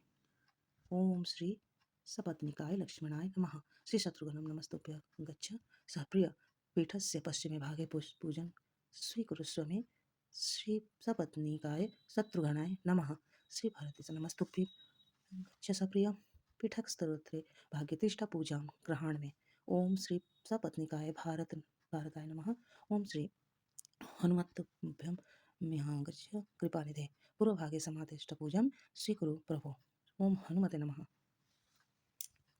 तो फ्रेंड्स, ये मैंने पढ़ लिया है और मैंने सबका आवाहन कर लिया है और मैं सबके नाम का ध्यान लगाते हुए सबको प्रणाम कर रही हूँ। और सबसे पहले मैं एक अच्छी बात दिखाती हूँ। ये देखिए, ये तो गुरु हैं श्री तुलसीदास नमः, इनके मंत्र के बाद ये वाल्मीकि जी के मंत्र के बाद श्री वाल्मीकि नमः। और ये देखिए गौरी पते, मतलब शिव जी जो गौरी जी के पति हैं, उनके मंत्र के बाद यहाँ लिखा है ओम गौरी पतये नमः। फिर यहाँ लिखा है लक्ष्मण जी के बारे में, श्री सपत्निकाय लक्ष्मणाय नमः, मतलब श्री सपत्निकाय उनकी पत्नी के साथ लक्ष्मण का नमः। शत्रुघ्न का श्री सपत्निकाय शत्रुघ्नाय नमः। और ये सपत्निकाय भरताय नमः। ओम हनुमते नमः। तो फ्रेंड्स जो हमारे दूसरे धर्म के लोग हैं, उन्होंने यही बात को बहुत पसंद किया है कि जहाँ एक औरतों का सम्मान किसी अन्य धर्म में बहुत कम है या फिर सिर्फ़ कहने के लिए काफ़ी धर्म है, जब पढ़ो तो बहुत ही गंदी-गंदी बातें सामने आती हैं। उसी जगह पे यहाँ पे हमारे शिव जी के लिए गौरी पतई लिखा हुआ है, यानी पहले माता का नाम, फिर प्रभु का नाम, फिर शिव जी का नाम। यहाँ पहले सपत्नीकाय लक्ष्मणाय, पहले उर्मिला जी का नाम, फिर लक्ष्मण जी का नाम और इसी तरीके से सपत्नीकाय शत्रुघ्नाय नमः, श्रीपत्नीकाय भरताय नमः और हनुमान जी ब्रह्मचर्य थे श्री हनुमते नमः। तो ये बातें लोगों को बहुत अच्छी लगती हैं कि हिंदू धर्म में औरतों को कितनी इज्जत मिलती है और कितना सम्मान मिलता है और वो औरतें कितनी सेफ हैं। यहाँ पे काफ़ी सुंदर फोटो बनी है जहाँ पे ये देखिए विष्णु जी ने आशीर्वाद दिया है कि मैं अवतार लूँगा, मैं अवतार लूँगा और मैं पृथ्वी को मुक्त कराऊँगा रावण के अत्याचार से। फ्रेंड्स ये देखिए माया मुक्त नारद जी जो कि विष्णु जी के पास आए हैं। तब मुनि अति सभित हरि रचना गहे बाहि प्रणतारित हरणा, जो मैंने अभी बताया था। तो यहाँ पे नारद जी के बारे में बताया जा रहा है, तो वो कोई और नहीं नारद जी थे। और ये तुलसीदास जी की पिक्चर है, यहाँ पे प्रभु की कृपा की पिक्चर है जो उन्होंने इन सब में वर्णन किया गया है। देखिए यहाँ पे जैसे गिद्ध देह तजि धरि हरि रूपा भूषण बहु पट पित अनुपा श्याम गात विशाल भुजचारी अस्तुति करत नयन भारी बारी। तो इसमें ये जो जटायु के शरीर से निकल के जटायु को मुक्ति मिली है उसका पिक्चर है। तो जिस तरीके से सबको मुक्ति मिलती गई है उस तरीके से यहाँ पे राम हनुमान से मिले हैं। यहाँ हनुमान जी को उनके बारे में बताया है कि तुम एक मामूली बंदर नहीं हो, तुम एक हनुमान हो, तुम अवतार हो भगवान के। ये हमें हमें से कई लोग कहते हैं और ये कई रामायण में मिलता है कि हनुमान जी जो हैं वो शिव जी के 9वें अवतार हैं। और ये यहाँ पे रावण है और ये मंदोदरी इनसे कह रही है कि आपके मन में क्यों ऐसी बात आई? क्यों ऐसा आपका कंत कृत राम विरोधा काल विवश मन उपज न बोधा। इनको बता रही है कि राम विरोध करना आपके मन में कैसे उपजा है? ये तो बिल्कुल काल को माने उपजाने के काल को दावत देने के बराबर है। और इस प्रकार से यहाँ पर वो छुड़ा के ये उड़न खटोले में फिर से सीता जी को लेके जा रहे हैं। तो दोस्तों जो मेरा ये एक प्रण है कि मैं सबको समझाऊँ कि ये क्या है, तो असल में मैंने जिस कई सेशंस देखे हैं, कई लाइव स्ट्रीम देखा था दूसरे धर्म के लोगों का जिसमें वो समझ नहीं पा रहे हैं। तो मैं उनको ये सजेस्ट करूँगी कि आप ये बुक ले लो, मैं इसको हिंदी में पढ़ देती हूँ। अगर आप बुक में हिंदी में जैसे उन्होंने कहा कि इसमें कई सारे संस्कृत इंग्लिश में भी संस्कृत वर्ड का ही साउंड है, वो संस्कृत समझ नहीं पा रहे हैं। अगर वो इंग्लिश में भी रामायण पढ़ रहे हैं तो उन्हें संस्कृत समझ में नहीं आ रही है क्योंकि वो इंग्लिश में भी वो चीज़ संस्कृत में ही वर्ड यूज़ किया गया है। तो मैं यहाँ पे हिंदी जो इसके मीनिंग है वो पढ़ूँगी और जहाँ पे यहाँ संस्कृत आएगा उसको मैं हिंदी में बताऊँगी बहुत ही जनरल लैंग्वेज में, जो कि हम हिंदू, मुस्लिम, सिख, ईसाई सब यूज़ करते हैं। तो उससे क्या होगा कि उन्हें ये चीज़ बिल्कुल क्लियर हो जाएगा। उन्होंने तो ख़ैर महाभारत के बारे में कहा है कि उनको महाभारत समझ में नहीं आई, लेकिन पहले तो रामचरितमानस है ना, पहले तो राम कथा है। जब राम ही कथा नहीं समझ में आएगी तो उन्हें कैसे पता चलेगा कि फिर उन्होंने महाभारत में क्यों वो लिया अवतार लिया कृष्ण का, और कृष्ण में का अवतार लेने के बाद उन्हें हनुमान कहाँ से मिले, वो कहाँ से उनको पहचानने लगे। तो जब तक हम यहाँ से नहीं गुज़रेंगे इस रास्ते से, हमें कोई चीज़ कुछ समझ में नहीं आएगा। तो इसलिए फ्रेंड्स मैं यहाँ पे सिर्फ़ और सिर्फ़ जिस मोटो से आई हूँ और जिस मकसद को मुझे पूरा करना है उसका जो है इसकी मीनिंग पढ़ने से ही वो पूरा होगा। तो ये बालकांड है, ये श्लोक है। श्लोक के साथ करना थोड़ा लंबा हो जाएगा और थोड़ा जिनको समझ में नहीं आती उनके लिए लेंदी हो जाएगा। सो मैं स्टार्ट करती हूँ सीधा मीनिंग से। ओम श्री गणेशाय नमः, ओम जानकी वल्लभ विद्यते श्री रामचरितमानसे प्रथम सोपान बालकांड। ओम नमः शिवाय, ओम सीताराम नमः। अक्षरों, अर्थ समूहों, रसों, छंदों और मंगलों की करने वाली सरस्वती जी और गणेश जी की मैं वंदना करता हूँ। श्रद्धा और विश्वास के रूप में श्री पार्वती जी और श्री शंकर जी की मैं वंदना करता हूँ, जिनके बिना सिद्धजन अपने अंतःकरण में स्थित ईश्वर को नहीं देख सकते। ज्ञान में नित्य शंकर शंकर रूपी गुरु की मैं वंदना करता हूँ, जिनके आश्रित होने से ही टेढ़ा चंद्रमा भी सर्वदा वंदित होता है। तो मैं बताती हूँ अभी क्या है। श्री राम सीता राम जी के गुण समूह रूपी पवित्र वन में विहार करने वाले विशुद्ध विज्ञान संपन्न कविश्वर श्री वाल्मीकि जी और कपीश्वर श्री हनुमान जी की मैं वंदना करता हूँ। तो इसमें ये कहा गया है कि ये चीज़ जो भी इसमें वर्ड्स और वर्ड्स के ग्रुप हैं और जो इसके वर्सेस हैं, उनमें उनको शुरू करने से पहले मैं गॉडेस सरस्वती और गॉड गणेशा की वंदना करता हूँ, प्रे करता हूँ उनको। सबसे पहले मैं उनके आशीर्वाद लेता हूँ। श्रद्धा और विश्वास के रूप में श्रद्धा और विश्वास के स्वरूप श्री पार्वती जी और शंकर जी की मैं वंदना करता हूँ। इसमें सारे वर्ड बिल्कुल सिंपल हैं, जिसके बिना सिद्धजन मीन्स हम लोग जिसको इंटेलेक्चुअल कहते हैं कि मतलब हाँ, वो सिद्ध पुरुष है। अपने अंतःकरण में स्थित ईश्वर को नहीं देख सकते। मतलब वो चाहे जितना भी ज्ञानी हो, लेकिन जब तक वो पार्वती और शंकर जी की उपासना ना कर लें, वंदना ना कर लें, वो उनको नहीं देख सकते, अपने अंदर उनको फ़ील नहीं कर सकते। इसलिए उनको फ़ील करने के लिए और ये सब कुछ अपने दिल से समझने के लिए, अपने को सुख, ये सब पढ़ के मुझे सुख मिले, इसलिए मैं पार्वती जी और शंकर जी की वंदना करता हूँ। अगर मैं कुछ गलत बोल रही हूँ, तो मेरे हिंदू भाई-बहन कोई भी मुझे कमेंट करके ज़रूर बता दें, मैं उसे सुधार लूँगी। बट मैंने इसे कई बार पढ़ा भी है और लोगों ने सुना भी है, तो मैं जो इसकी ट्रांसलेशन कर रही हूँ, वो यथाशक्ति मैं यथा कोशिश सही करने की कोशिश करूँगी। ज्ञान में नित्य शंकर रूपी गुरु की मैं वंदना करता हूँ। ज्ञान में मतलब वही बुद्धिमान, इंटेलेक्चुअल, विद्वान, नित्य मतलब जो हमेशा है, जिनकी कभी अमर, कहने का मतलब अमर, और शंकर रूपी गुरु की, माने शंकर जी को इन्होंने गुरु कहा है, मैं वंदना करता हूँ, जिनके आश्रित होने से, मतलब इनके होने के कारण एक जो टेढ़ा चंद्रमा भी, एक जो मून है, टेढ़ा-सा मून है यूँ, मतलब कोई भी चीज़ सुंदर होता है, कोई भी चीज़ देखने में प्यारा-सा होता है, लुक अच्छा होता है, तो लोग उसे ऑटोमैटिकली प्यार करते हैं और रिस्पेक्ट देते हैं। बट ये जो चंद्रमा, टेढ़ा चंद्रमा है, जिसका एक तो शेप एक कटा-पटा सा है और उसमें भी वो टेढ़ा है, उसका भी, वो भी सर्वत्र वंदित हो जाता है। मतलब शिव जी के सर पे उस विराजमान होने के कारण वो टेढ़ा चंद्रमा भी हर जगह पूजा जाता है, हर जगह उसकी वर्शिप होती है, एवरीवेयर। तो ये मतलब ये चंद्रमा के बारे में उन्होंने कहा है कि शिव जी के सर पे रहने के कारण चंद्रमा की भी पूजा, टेढ़े चंद्रमा की भी पूजा हो जाती है। श्री सीताराम के गुण समूह रूपी पवित्र वन में विहार करने वाले, मतलब श्री सीताराम मतलब माता सीता और प्रभु राम के गुण समूह रूपी, माने क्वालिटीज़, ग्रुप ऑफ क्वालिटीज़ के अकॉर्डिंग, या फिर उस के जैसा गुण समूह रूपी, रूपी माने उसके जैसा, पवित्र मतलब प्योर, वन में विहार करने वाले, मतलब उनकी, उनका जो गुण है, उनकी जो कहानी है, उनकी जो ये हम लोग अभी पढ़ेंगे, उनकी जो कहानियाँ हैं, अच्छे-अच्छे काम हैं, तो उसमें जो हम विहार करेंगे, कहने का मतलब उसमें जो हम ट्रैवल करेंगे, उसमें वो मतलब प्योर एक जंगल है, फॉरेस्ट है। मान लो ये कहानी जो है, एक पन्नों का फॉरेस्ट है, तो हम इसमें जो ट्रैवल करेंगे, तो ये प्योर फॉरेस्ट है, जिसमें हम ट्रैवल करेंगे, अ, पवित्र वन में विहार करने वाले विशुद्ध विज्ञान संपन्न। तो इसमें जब हम ट्रैवल करेंगे, तो इसमें जो विज्ञान संपन्न कवीश्वर वाल्मीकि जी, मतलब एक साइंटिस्ट कहिए या इंटेलेक्चुअल कहिए, ये जो वाल्मीकि जी हैं, जिन्होंने इसको लिखा है। और कपीश्वर हनुमान जी की मैं वंदना करता हूँ। और कपीश्वर मतलब, कपी मतलब बंदर होता है, और ईश्वर मतलब भगवान, बंदरों के भगवान। श्री हनुमान जी की मैं वंदना करता हूँ, मैं उनकी पूजा करता हूँ। श्री वाल्मीकि जी और श्री हनुमान जी की मैं वंदना करता हूँ। तो ये हमने पढ़ा। अब आगे भी मैं बताती हूँ। उत्पत्ति माने क्रिएशन, स्थिति, पालन और संहार करने वाली, मतलब खत्म करने वाली, कलेशों कलेशों की हरने वाली, कलेशों को हरने वाली होगा एक्चुअली।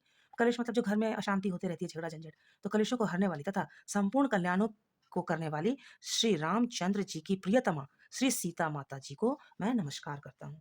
मतलब सीता माँ की पूजा करने से जो अ, उत्पत्ति माने क्रिएशन, पालन माने जो बॉर्न एंड ब्रॉट अप जो भी है, बॉर्न एंड ब्रॉट अप ही होगा, उत्पत्ति, पालन, और संहार करने वाली जो प्रॉब्लम्स को दूर करती हैं, और घर में जो झगड़ा झंझट या फिर सोसाइटी में कहीं भी जो वो होता है, डिस्प्यूट्स होते हैं, उनको हरने वाली, और संपूर्ण कल्याणों माने टोटल अच्छे बातों को करने वाली श्री रामचंद्र जी की प्रियतमा श्री सीता जी को मैं नमस्कार करता हूँ। रामचंद्र जी की पत्नी श्री सीता जी को मैं नमस्कार करता हूँ।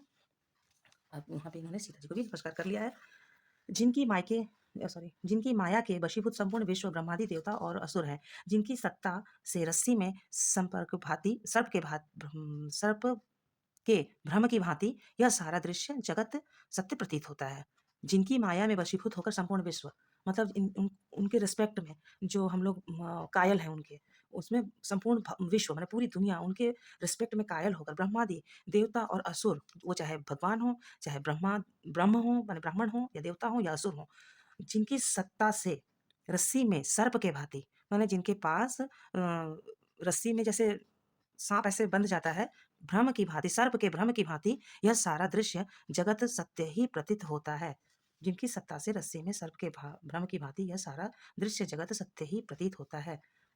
मतलब कि जैसे कि रस्सी को देख के हमें कभी साँप की भ्रांति हो जाती है, उसी तरीके से यह पढ़ने पर, जिस तरीके से रस्सी को कोई साँप समझ लेता है, उस तरीके से इसको पढ़ने के बाद हमारे आँखों में भी ये कहानियाँ ऐसे चलती हैं, ऐसा पता लगता है जैसे कि ये बिल्कुल सब कुछ घटित हो रहा है, हम देख रहे हैं उसको।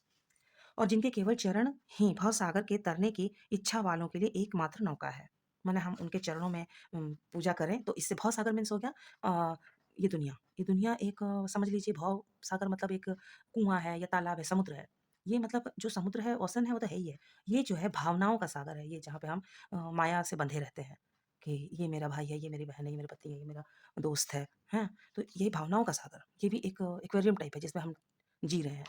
तो इनसे हमको मुक्ति कैसे मिलेगी? हम तो इसी में उलझे रह जाएँगे। तो इन भवसागर से तरने की इच्छा वालों का एकमात्र नौका है। तो जो चाहते हैं कि हम इस दुनिया में सारे अच्छे काम करके मुक्ति पा लें, तो ये एक इन नौका के समान है कि हम इनकी पूजा करें, तो ये हमें मुक्ति दे देंगे। उन समस्त कारणों से पर सब कारणों के कारण और सर्व सबसे श्रेष्ठ राम कहलाने वाले भगवान हरि की मैं वंदना करता हूँ। अब इसके बाद क्या हो गया? उन समस्त कारणों से परे, मतलब कि उनके ये सब जो ये चाहिए, वो चाहिए, ऐसा है, वैसा है, इन सब से दूर, बिल्कुल सब चीज़ों से अलग और सब कुछ क्रिएट करने वाले और सबसे श्रेष्ठ, सबसे बड़े राम कहलाने वाले भगवान हरि की मैं वंदना करता हूँ। अनेक पुराण, वेद और तंत्र शास्त्र से समस्त तथा जो रामायण में वर्णित है और कुछ अन्यत्र से श्री उपलब्ध श्री रघुनाथ जी की कथा को तुलसीदास अपने अंतःकरण के सुख के लिए अत्यंत मनोहर भाषा रचना में विस्तृत करता है।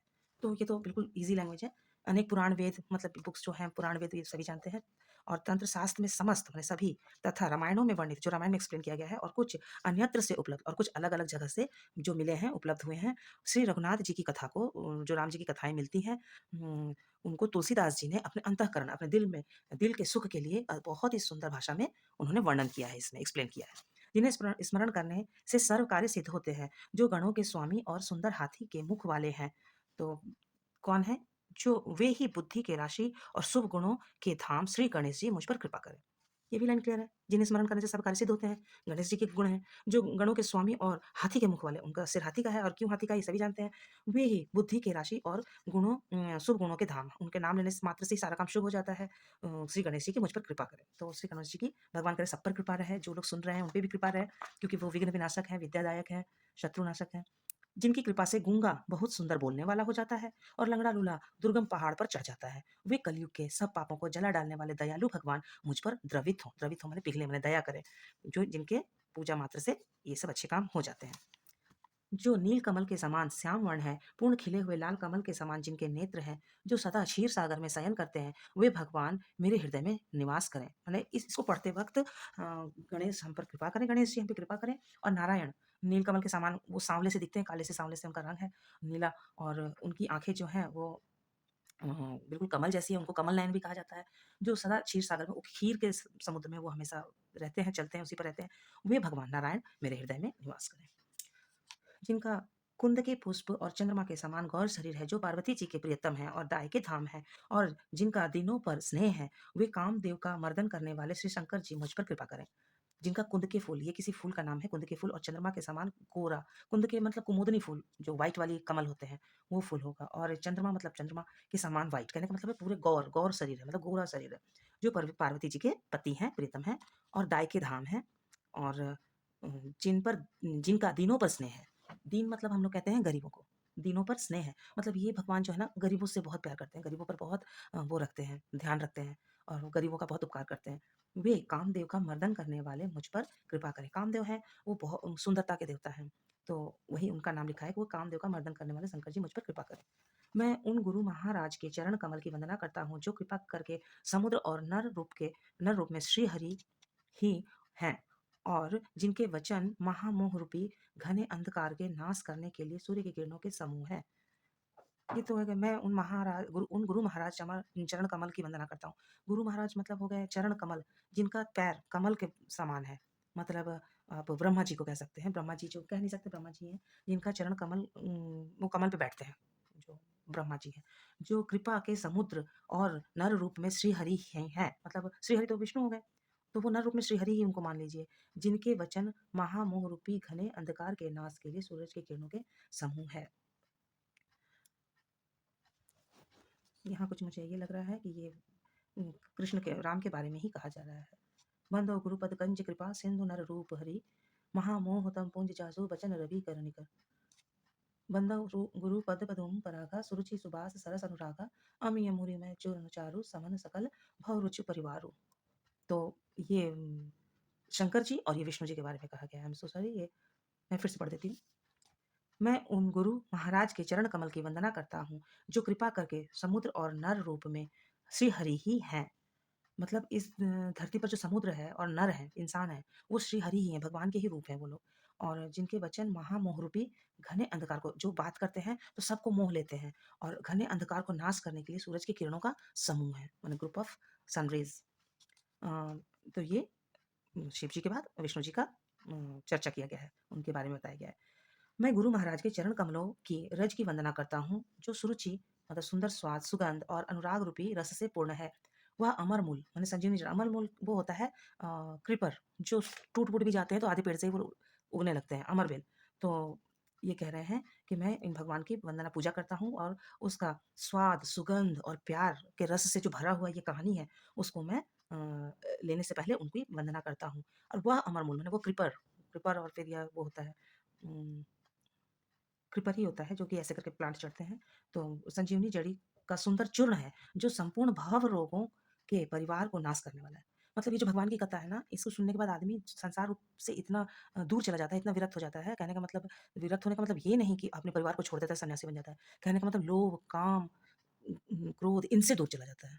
इनसे दूर चला जाता है, और जितने भव रोगों से, और जितने वो होता है ना, ये पैसा कमाते जा रहे हैं, उसका अंत नहीं है, मुझे ऐश्वर्य चाहिए, मुझे नाम चाहिए, दिन पर दिन हम कुछ अपने आप को हाइलाइट करने के लिए, लाइमलाइट में रखने के लिए कुछ करते रहते हैं ताकि मुझे सब पहचाने। इन सब से नाता टूट जाता है, और क्या होता है, वो हमारे जो इन सब इच्छा को खत्म करके हमें मुक्ति देते हैं। तो वही भव रोगों के परिवार को, मतलब ये सब जो रोग हैं इनके परिवार हैं, इनसे खत्म करते हैं, नाश करते हैं। वह रज सुकृति रूपी शिव के शरीर पर सुशोभित निर्मल विभूति है, और सुंदर कल्याण और आनंद की जननी है। भक्त के मन रूपी सुंदर दर्पण के मैल को दूर करने वाली, और तिलक करने से गुणों के समूह में वश करने वाली है। ये कहा जा रहा है पुण्यवान पुरुष यानी कि विष्णु जी को। विष्णु जी को कहा, या राम जी, उनके अवतार राम जी को कहा जा रहा है कि वो क्या हैं? वो एक ऐसी सुकृति हैं, सुकृति माने अच्छे क्रिएशन हैं, जो कि शिव जी के शरीर पे निर्मल विभूति हैं, और सुंदर कल्याण और आनंद की जननी है। मतलब हम लोगों को इतना सुख, इतनी खुशी देते हैं, वो सब उनकी जननी मतलब माँ है। भक्त के मन रूपी सुंदर दर्पण के मैल को, जो हमारे मन में गंदगी है, जो हमारे मन में वो मैल है, दूसरों के लिए ईर्ष्या है, जलन है, क्रोध है, उसको दूर करने वाले, मन के मैल तो यही होते हैं, को दूर करने वाली, और तिलक करके गुणों के समूह को वश में करने वाली। और हम ऐसे तिलक करके, जैसे सिर पे तिलक करते हैं, वैसे अच्छे गुणों को वश में करने वाली तिलक लगाते हैं। ये बुक पढ़ने से ऐसा होता है। श्री गुरु महाराज के चरण नखों की ज्योति मणियां के प्रकाश के समान है, जिसके स्मरण करते ही हृदय में दिव्य दृष्टि उत्पन्न हो जाती है। वह प्रकाश अज्ञान रूपी अंधकार का नाश करने वाली, वह जिसमें हृदय में आ जाता है, वह उसे बड़े भाग्य है, उसके बड़े भाग्य है। मतलब श्री गुरु महाराज के चरण नखों की ज्योति मणियों, मतलब उनके हाथ से, उनके नाखून से, जो इसको ज्योति मणि उन्होंने कहा है कि वो मणि के प्रकाश के समान है, जिसके स्मरण करने से, जिसको हम याद करते हैं, सिर्फ याद करते हैं, हृदय में दिव्य दृष्टि उत्पन्न हो जाती है। उनके याद करते हैं, हमारे दिल में दिव्य दृष्टि उत्पन्न हो जाती है। चरण नखों, याद रखो फ्रेंड, चरण नखों यही संस्कृत है, मतलब पैर की नखों। अब पैर की नखों से दिव्य ज्योति कैसे मणि बन के प्रकाश हो रही है, वो कैसे हमारे मन, नो, हम उनके पैर को छू के जो प्रणाम कर रहे हैं, इसकी चर्चा हो रही है। जब हम, जैसे ये उनका पैर है और मैंने ऐसे छुआ, तो ये जो नख को मैंने छुआ, उसको कह रहे हैं कि उसको छूने से और जिसके स्मरण करने से, उनके पाँव को सिर्फ याद करने से कि उनके पाँव कितने सुंदर हैं, याद करने से हृदय में दिव्य दृष्टि उत्पन्न होती है। वह प्रकाश अज्ञान रूपी अंधकार का नाश करने वाला होता है। हमारे मन में जो घमंड रहता है ना कि हम बहुत कुछ हैं, उसका नाश करने वाला होता है। वह जिसके हृदय में आ जाता है, उसके बड़े भाग्य है। ये लोग हम लोग कर ही कहाँ पाते हैं। हम लोग तो बस मैं के चक्कर में पड़े रहते हैं। तो ये जो इनको सचमुच इसका अर्थ समझ लेगा ना, उसके अंदर से मैं मर जाएगा, मैं कहीं दूर नाश हो जाएगा, और वो बिल्कुल भगवान का बंदा बन जाएगा। उसके हृदय में आते ही हृदय के निर्मल नेत्र खुल जाते हैं। निर्मल मीन्स प्यारे से, कोमल, हृदय के कोमल नेत्र जो बंद हैं, जिसमें मैं को हटाने के बाद जो सुंदर सी आँखें खुलती हैं, वो निर्मल आँखें हैं, और संसार रूपी रात्रि के दोष, दुःख मिट जाते हैं। और ये संसार को रात कहा गया है कि हम जो संसार में काट रहे हैं अपने दिन, ये एक रात है। तो काली रात, जिसमें जो दोष है, दुःख है, जो हमें बहुत परेशान करते हैं, वो मिट जाते हैं। एवं रामचरित्र रूपी मणि और माणिक्य गुप्त और प्रकट जहाँ जिस खान में है, वह सब दिखाई पड़ने लगते हैं। और ये संसार रात है, इसमें दोष, दुःख जो होते हैं वो मिट जाते हैं, और क्या हो जाता है, जो गुप्त रूप से हमें माणिक्य माने मोती, जैम, हीरा मोती, चुन्नी पन्ना जिसको बोलते हैं जैम, वो जेम्स दिखने लगते हैं, और हम उसकी खान में देखने लगते हैं। इट मीन्स हमें भगवान दिखाई देते हैं। उनके गुण हमारे अंदर आ जाते हैं, तो हमें हर प्रकार की अच्छाइयाँ दिखती हैं। यहाँ पे कोई संसार रात्रि नहीं है, और कोई माणिक मुक्त नहीं दिखता है। संसार इसलिए काली रात कही गई है क्योंकि हम इसमें उलझ के भगवान को भूल जाते हैं, और ये इसलिए कहा गया है क्योंकि हम जब भगवान को याद करते हैं, तो ये हमारे लिए जेम्स के समान है कि हम जेम्स के खान माइंड में घुसे पड़े हैं। हमें सिर्फ हर जगह वो जेम्स की रोशनी ही दिखाई दे रही है। ये क्या है? भगवान की भक्ति है। तो फ्रेंड्स आप देखो, इसमें इतनी अच्छी-अच्छी बातें बताई गई हैं कि आपको पढ़ने मात्र से ऐसा लग रहा है कि हम कितने अच्छे इंसान हैं। हम कहाँ फँसे पड़े हैं या फिर कितनी परेशानियों ने हम लोगों को खराब कर दिया है।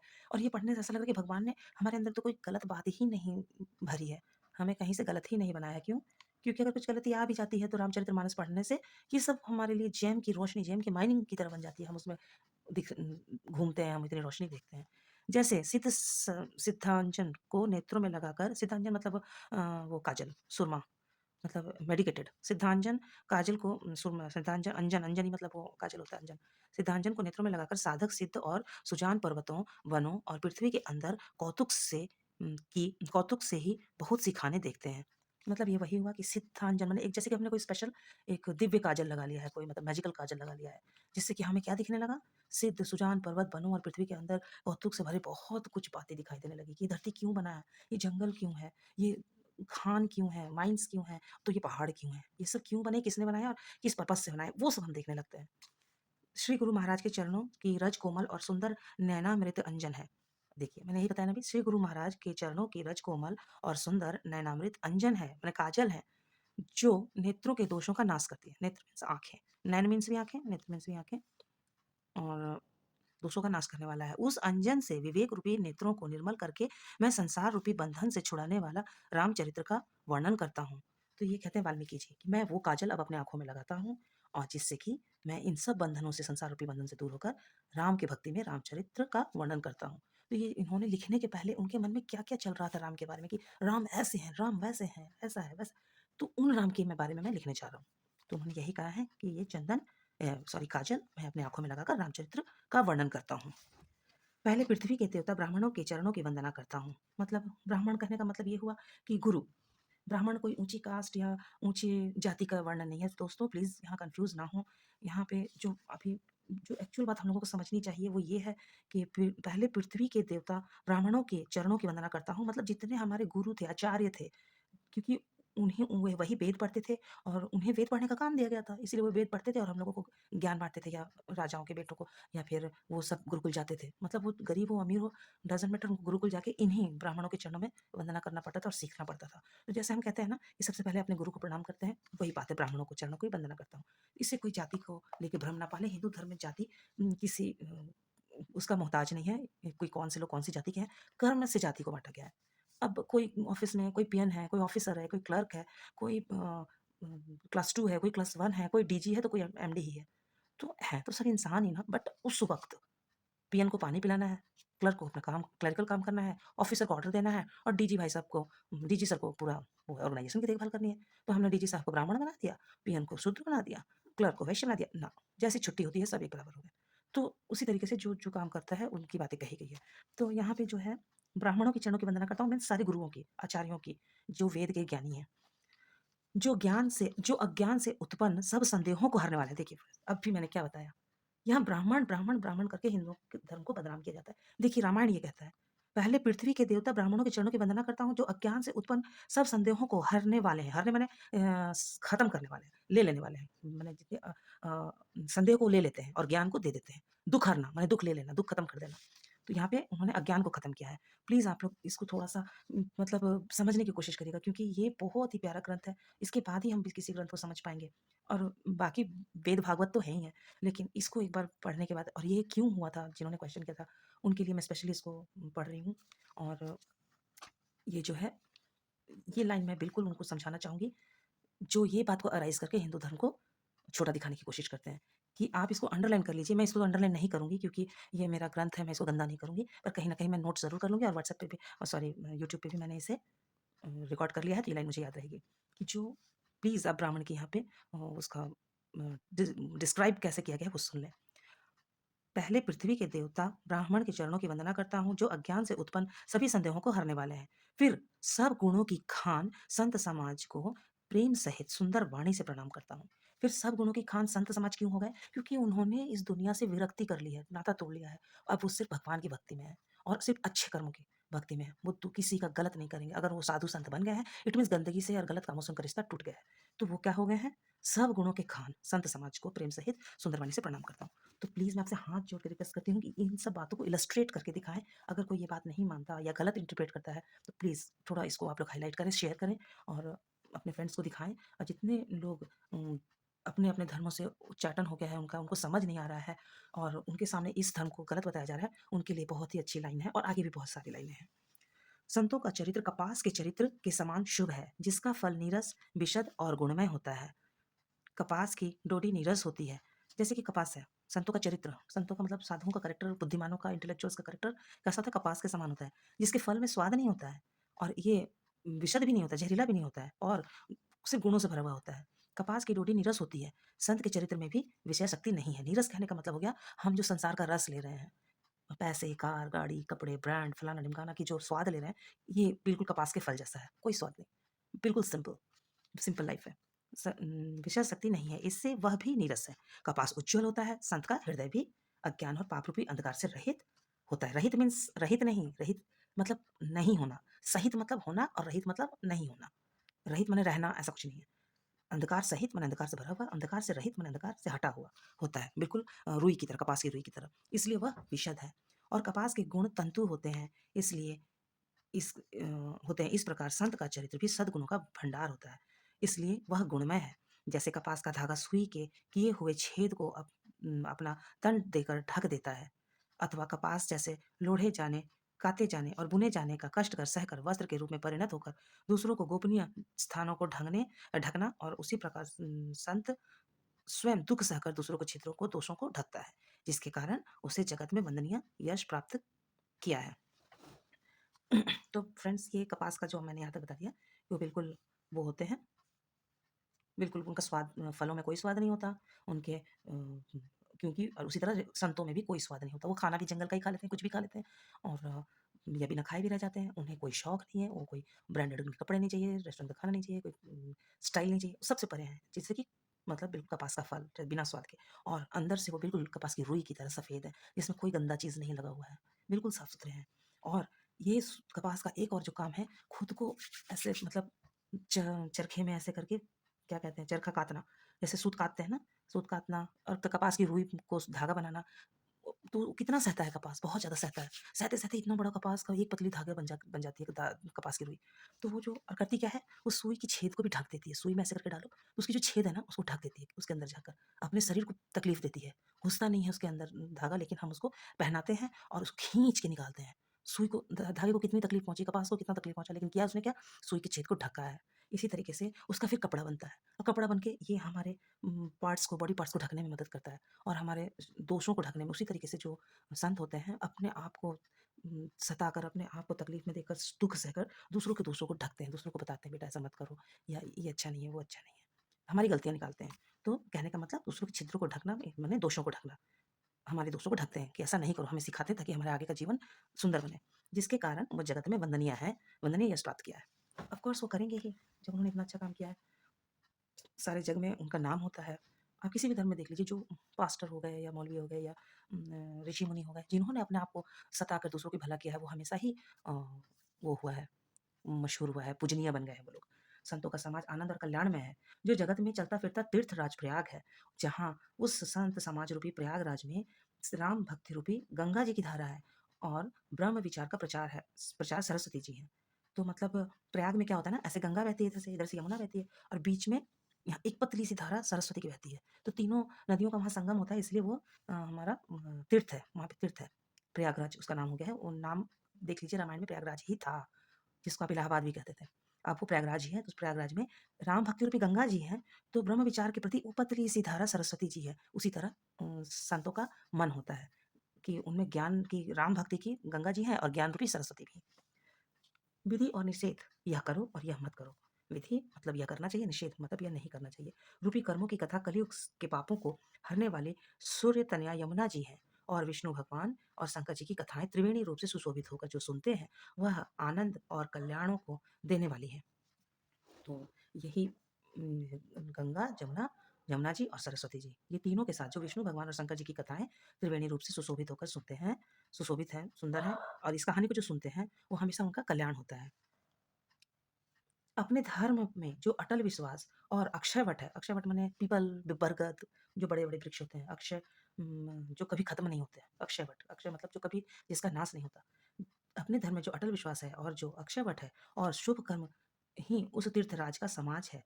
वह सब देशों में, सब समय सभी को सहज ही में प्राप्त हो सकता है और आदरपूर्वक सेवन करने से क्लेशों का नष्ट करने वाला होता है। इसमें हर जगह क्लेश को नष्ट करने की बात की गई है। आपने कई जगह मैं जब स्ट्रीम सुनती हूँ तो ऐसा लगता है कि क्लेश को क्रिएट किया जा रहा है।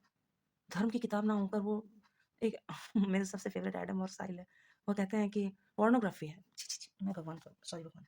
मतलब कहने का मतलब उनकी कहानियों में जैसे कलेश ही कलेश भरा हुआ है और मैं जब से ये पढ़ रही हूँ इसमें सिर्फ़ कलेशों को नष्ट करने वाला है, कलेशों को नष्ट करने वाला है। ऐसा लिखा गया है। सॉरी भगवान। वह तीर्थराज अलौकिक और अकथनीय है। तीर्थराज मीन्स आपका दिल, आपका मन जो इतना पवित्र हो चुका है, ये भगवान के गुणों को सुनकर और उनको फ़ॉलो करके कि आपका आपका दिल ही तीर्थ है। आपको कहीं जाने की ज़रूरत नहीं है। आप इतने पवित्र हो चुके हैं कि सारे प्रयाग आपके दिल में ही आ गया है। जो कि अलौकिक है, दिखाई नहीं देता, अकथनीय है, जिसे बताया नहीं जा सकता एवं तत्काल फल देने वाला होता है और तुरंत उसका आशीर्वाद हमें मिलता है। उसका प्रभाव प्रत्यक्ष है। जो मनुष्य समाज संत समाज रूपी तीर्थराज का प्रभाव प्रसन्न मन से सुनते हैं और समझते हैं और फिर अत्यंत प्रेम पूर्वक इसमें गोते लगाते हैं, वे इस शरीर के रहते ही धर्म, अर्थ, काम, मोक्ष चारों का फल पा जाते हैं। मतलब जो ये मतलब समुद्र है, इसमें जो ये नदी है, ये जो तालाब है, इसमें जो गोता लगाता है, वो शरीर रहते ही धर्म भी करता है, अर्थ भी कमाता है, काम से भी परे नहीं रहता और मोक्ष की भी प्राप्ति हो जाती है। इस तीर्थ में स्नान का फल तत्काल ऐसा देखने में आता है कि कौवे कोयल बन जाते हैं और बगुले हंस। यह सुनकर कोई आश्चर्य ना करे क्योंकि संगत की महिमा छिपी नहीं है।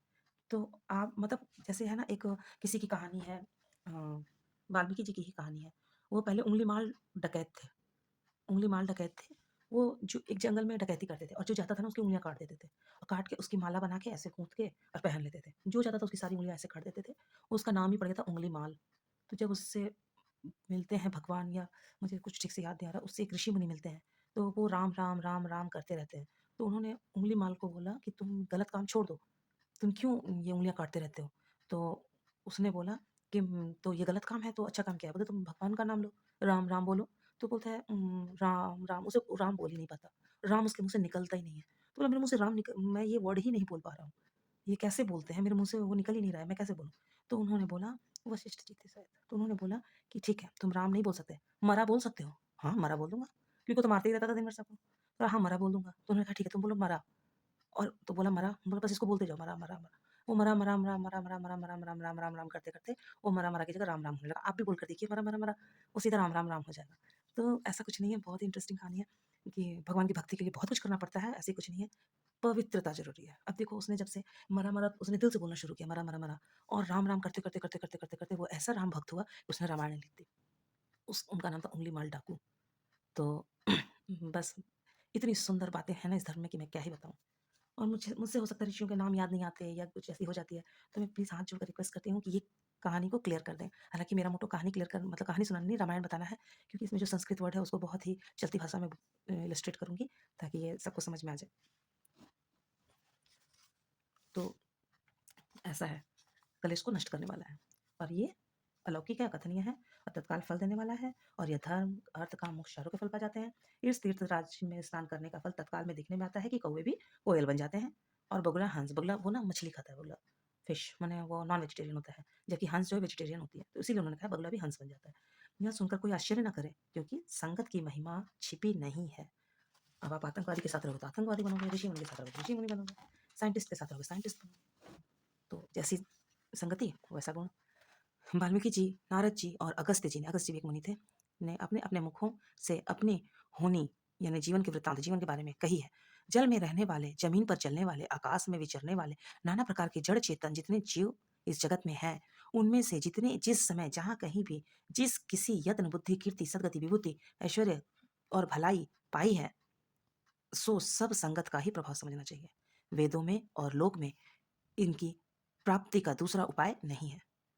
मतलब समझ लीजिए कि उन्होंने बोला है कि जल में रहने वाला यानी फिश यानी वो अम, जलचर प्राणी, ज़मीन पे रहने वाले और आकाश में उड़ने वाले नभचर प्राणी और जितने भी हैं मतलब चेतन जीव जितने भी हैं, चेतन मतलब मूवमेंट करने वाले, जितने भी जीव हैं, मूवमेंट करने वाले या जड़, जड़ मीन्स पेड़, जो एक ही जगह ऐसे पकड़ के बैठे रहते हैं, वो मूवमेंट नहीं करते। तो जड़ चेतन जितने प्राणी हैं, वो सब इस जगत में है, सब जिसको जहाँ से जो भी मिला है, बुद्धि, कीर्ति, सद्गति, विभूति, ऐश्वर्य और भलाई, वो सब संगत का ही प्रभाव समझना चाहिए।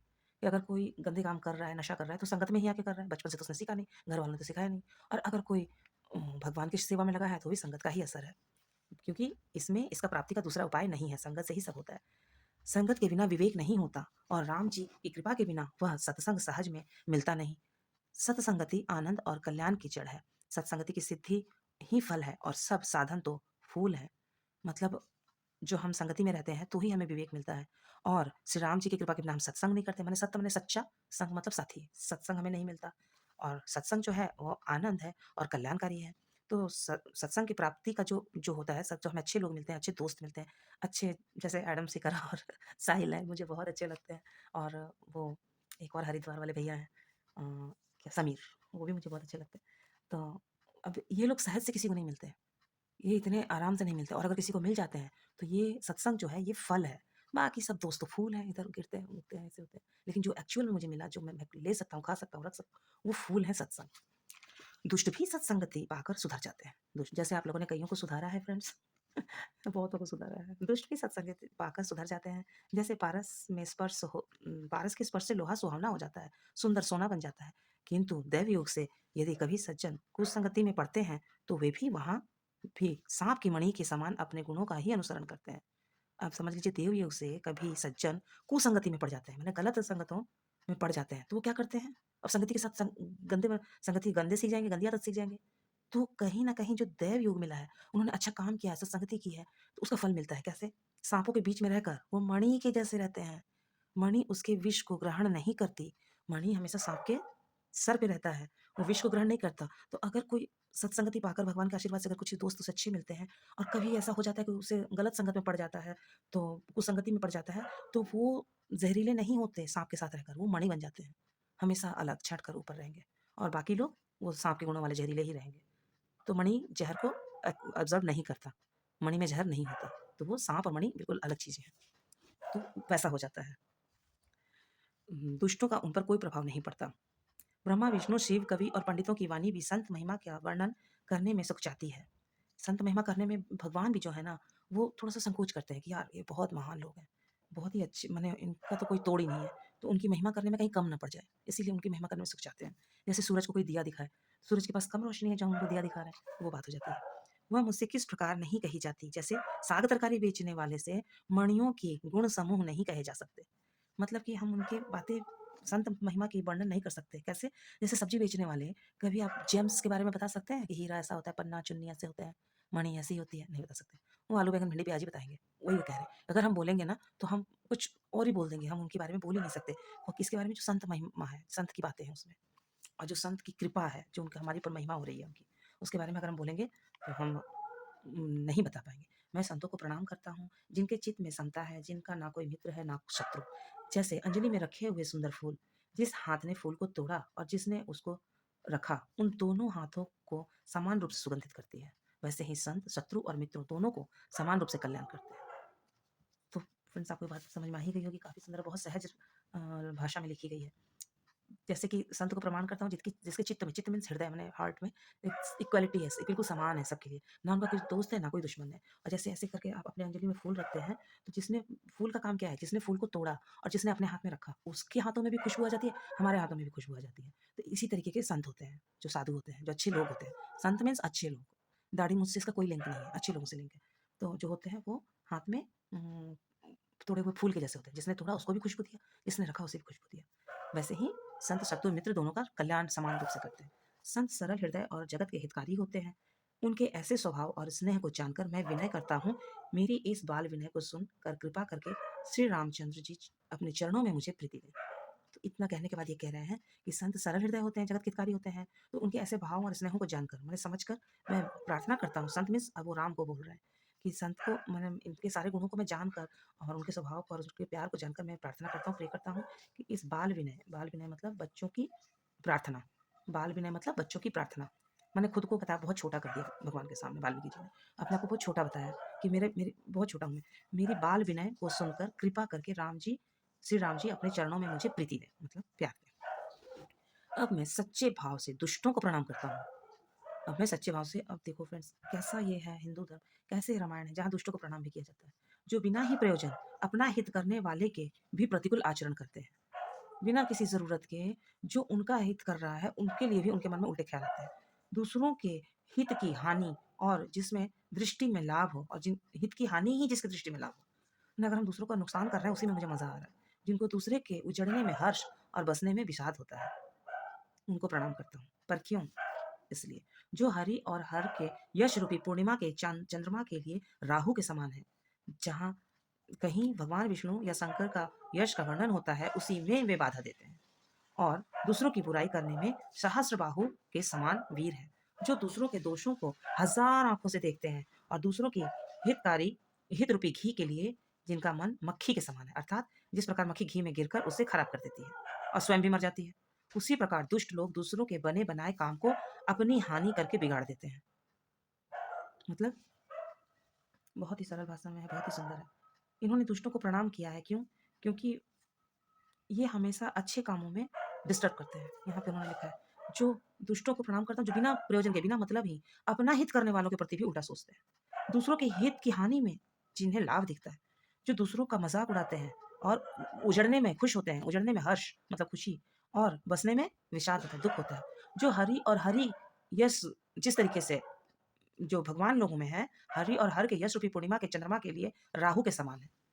मतलब एक राक्षस था, उसने आपने कहानी सुना होगा, जब समुद्र मंथन हो रहा था, तो उसमें से जो वो निकला था अमृत, उस राक्षस ने पी लिया था। तो अब क्या किया जाए? तो उसको कुछ लोग कहते हैं कि शिव जी ने चंद्रमा चलाकर मारा था और कुछ लोग कहते हैं कि उस विष्णु जी ने अपने सुदर्शन चक्र से उसे काटा था उसका गला। तो जो भी हो, उस राक्षस के 2 टुकड़े हो गए। तो ताकि वो मर जाए, वो ज़िंदा ना रहे। अब वो राक्षस जैसे यूँ है, ये उसका सिर है, ये उसकी बॉडी है। ये ज़हर उसने पिया और पी के यहाँ तक आया और उसका गला यहाँ से कट गया। सिर अलग हो गया और धड़ अलग हो गया और दोनों ही जीवित रह गए हमेशा के लिए। हमेशा के लिए अमर हो गए, क्योंकि उन्होंने सॉरी, ये अमृत पी लिया था। और आज की डेट में वो ग्रह कहलाते हैं, राहु और केतु। और राहु और केतु का काम है दूसरों के काम में बाधा देना, परेशान करना, अच्छा हो तो दुखी होना, बुरा हो तो खुश होना। तो मतलब भगवान की भी जो वहाँ चर्चा होती है, वर्णन होता है, उसमें भी वे बाधा देते हैं। और दूसरों की बुराई करके सहस्त्रबाहु के समान वीर है, दूसरों की बुराई करने में। मतलब बहुत बलवान हो जाते हैं बुराई करने के टाइम पे। जब राहु और केतु का वो होता है ना हमारे कुंडली में ट्रैवल, उस वक़्त इंसान बहुत परेशान रहता है। जो दूसरों के दोषों को हज़ार आँखों से देखते हैं और दूसरों के हित रूपी घी में मक्खी के समान गिर जाते हैं। घी भी गंदा हो गया, खुद भी मर गए। जो तेज दूसरों को जलाने वाला ताप में अग्नि और क्रोध में यमराज के समान है, पाप और अवगुणी रूप में धन कुबेर के समान धनी है। मतलब यही गंदे लोग, जो अग्नि के समान, अग्नि और क्रोध में यमराज के जैसे हैं, जैसे मतलब जान ही ले लेंगे, खा ही डालेंगे, मार ही डालेंगे। पाप और अवगुण रूपी धन में कुबेर के समान धनी है। मतलब गलत काम में वो कुबेर है। जैसे कहते हैं ना कि गंदगी का कुतुब मीनार, वही। जिसकी बढ़ती सभी के हित का नाश करने के लिए केतु, पुच्छल तारे, केतु मीन्स धूमकेतु कहते हैं ना, पुच्छल तारे, वो एस्टेरॉइड्स जो गिरते हैं आसमान से, वो। जिनकी बढ़ती सभी के हित का नाश करने के लिए केतु के समान है और जिनके कुंभकर्ण की तरह सोते रहने में ही भलाई है। मतलब कहते हैं ना कि शत्रु भैया तुम कुंभकर्ण की तरह सोते रहो, उसमें ही भलाई है। ऐसे लोग जिनसे जरा सा बात क्या कर लो, वो बिल्कुल आपका नुकसान ही कर देंगे। ऐसे लोग सोते रहें, इसी में भलाई है। ऐसे लोगों को छेड़छाड़ नहीं करना चाहिए। गंदे लोगों को दूर ही रखो, सुला के ही रखो उसे। जैसे ओले खेती का नाश करके अपने भी गल जाते हैं। ओले मतलब बर्फ जो गिरता है खेतों में, वो खेती का नाश कर देते हैं और खुद भी गल जाते हैं। वैसे ही दूसरों का काम बिगाड़ने के लिए अपना शरीर तक छोड़ देते हैं। मैं दुष्टों के हजार मुख वाले शेष जी के समान समझकर प्रणाम करता हूँ और करता हूँ, जो पराये दोस्तों का हजार मुखों से बड़े रोष के साथ वर्णन करते हैं। तो ये उन लोगों को प्रणाम कर रहे हैं जो खुद भी नहीं जीते, दूसरों को भी नहीं जीने देते और दूसरों के दोषों का हजार मुख से वर्णन करते हैं। ये तो ऐसा है, वो तो ऐसा है, वो तो ऐसा है। पुनः उनको राजा पृथु, जिन्होंने भगवान का यश सुनने के लिए 10,000 कान मांगे थे। अब जहाँ इतने गंदे लोग हैं, वहाँ ऐसा भी इंसान है। राजा पृथु, जिन्होंने भगवान का यश सुनने के लिए 10,000 कान मांगे थे, के समान जानकर प्रणाम करता हूँ, जो 10,000 कानों से दूसरों के पापों को सुनते हैं। फिर इंद्र के समान मानकर उनकी विनय करता हूँ, जिनको सुरा यानी मदिरा, शराब निकी और हितकारी मालूम देती है। इंद्र के लिए भी सुरानिक अर्थात देवताओं की सेना हितकारी है, जिनको कठोर वचन रूपी वज्र सदा प्यारा लगता है। कठोर वचन रूपी वज्र सदा प्यारा लगता है और जो आंखों से, हजार आंखों से दूसरों के लिए दोष देखते हैं। तो कहीं ना कहीं ये तो हमारे अंदर भी है, मेरे अंदर भी है। अगर कोई कुछ गलत कर देता है तो आप उसको कठोर वचन इतने ज़्यादा बोल देते हैं कि मतलब लगता है कि उसे कुछ ऐसा ही बोल दो कि उसके होश ठिकाने आ जाएँ, या उसने जितना दुःख मुझे पहुँचाया उतना उस बोल दो कि उसके दुःख उतने उसे भी हो, तो उसे मेरे तकलीफ़ का पता चल जाए। और जो हज़ार आँखों से दूसरों के दोस्त देखते हैं, तो ये नॉर्मल एक इंसानों का नेचर होता है, क्योंकि कभी-कभी हम किसी से अच्छी बातें कर रहे होते हैं और उस वक़्त ऐसी बातें कर देते हैं कि हमारा दिल छलनी हो जाता है, और आप ना चाहते हुए भी अब खड़े हैं तो उनकी बात तो सुननी पड़ेंगी, जो दूसरों के बारे में कह रहे हैं। तो ऐसे लोगों की कमी नहीं है, और कुछ परसेंट तो हम भी ऐसे ही होंगे, क्योंकि हम इसी कलयुग के इंसान हैं, हम तो कहीं अलग हैं नहीं। और मैं तो इसी बात पे कहती हूँ, देखो कि प्रभु अगर अवगुण हमारे, तो कैसे भाव से तरेंगे हम सारे। इसीलिए भगवान से मैं प्रार्थना करती हूँ कि हमारे अवगुणों को अनदेखा कर दें। दूसरों की यह रीति है कि वे उदासीन, शत्रु अथवा मित्र किसी का भी हित सुनकर जलते हैं। दुष्टों की यह रीति है कि उदासीन, शत्रु और मित्र किसी का भी हित सुनकर जलते हैं। यह जानकर दोनों हाथ जोड़कर यह जन प्रेम पूर्वक उनसे विनय करता है। मैंने अपनी ओर से विनती की है, परंतु वे अपनी ओर से कभी नहीं झुकेंगे। कौओं को बड़े प्रेम से पालिए, परंतु वे क्या कभी मांस के त्यागी हो सकते हैं? मतलब आप जितना भी अच्छा बुक लिख लो, उसमें ये कहें, यहाँ तो ऐसा लिख दिया, यहाँ तो वैसा लिख दिया, यही चीज़ समझाना चाह रहे हैं कि मैं तो बड़े प्रेम से ये बुक लिख रहा हूँ।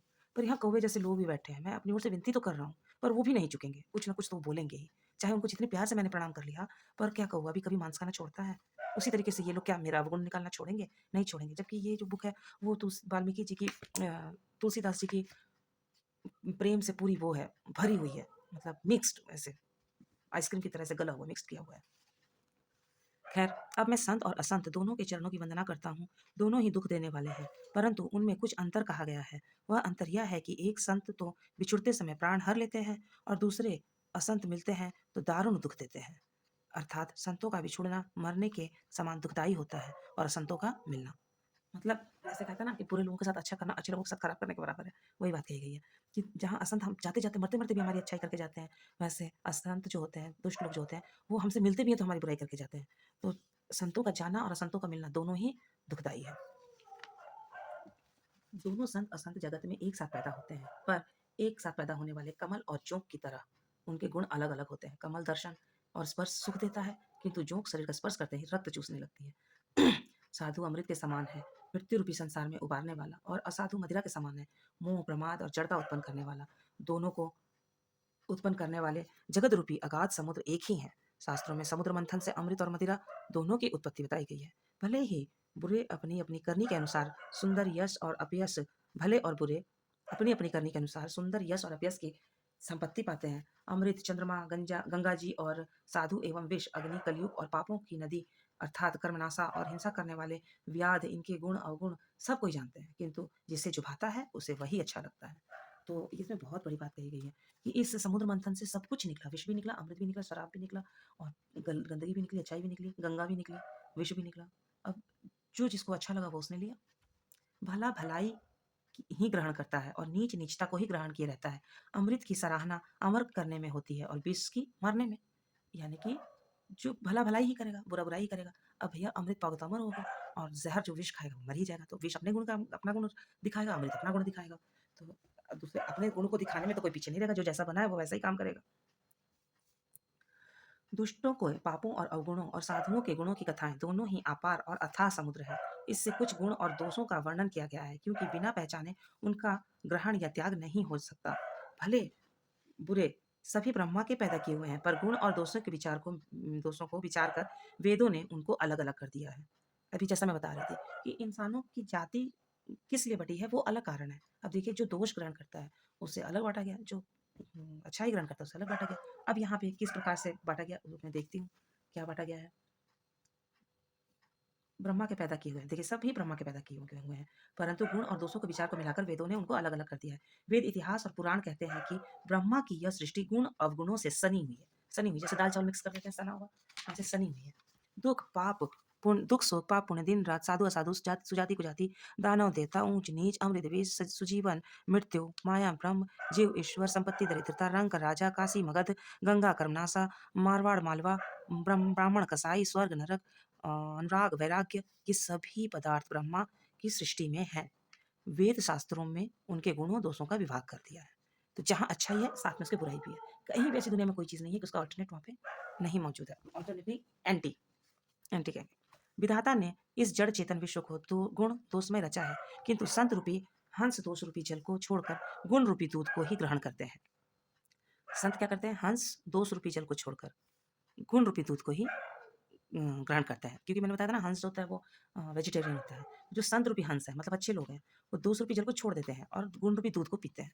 विधाता जब इस प्रकार का विवेक देते हैं, तब दोषों को छोड़कर मन में गुणों का अनुरक्त होता है। काल, स्वभाव और कर्म की प्रबलता से भले लोग की माया में बस होकर कभी-कभी भलाई से चूक जाते हैं। अब क्या होता है, काल, स्वभाव और कर्म की प्रबलता से भले लोग जो होते हैं, वो भी माया के वश में आकर कभी-कभी भलाई से चूक जाते हैं। अब जैसे है कि ये लोग जो हैं वो माया के बस में, मतलब जैसे बेटे से मोह है। अब किसी के बच्चे ने गलत काम किया तो उसकी पिटाई कर दी या उसे समझा दिया, बेटा ऐसा नहीं करना चाहिए। और जब अपने बेटे की बारी आई तो उसे घर लेके भाग गए। तो दूसरे के टाइम पे आपने ज्ञान दिया और अपने टाइम पे आप चूक गए, अपने बच्चे को बचा लिया। तो यही कि कभी-कभी वो भी गलत काम कर देते हैं।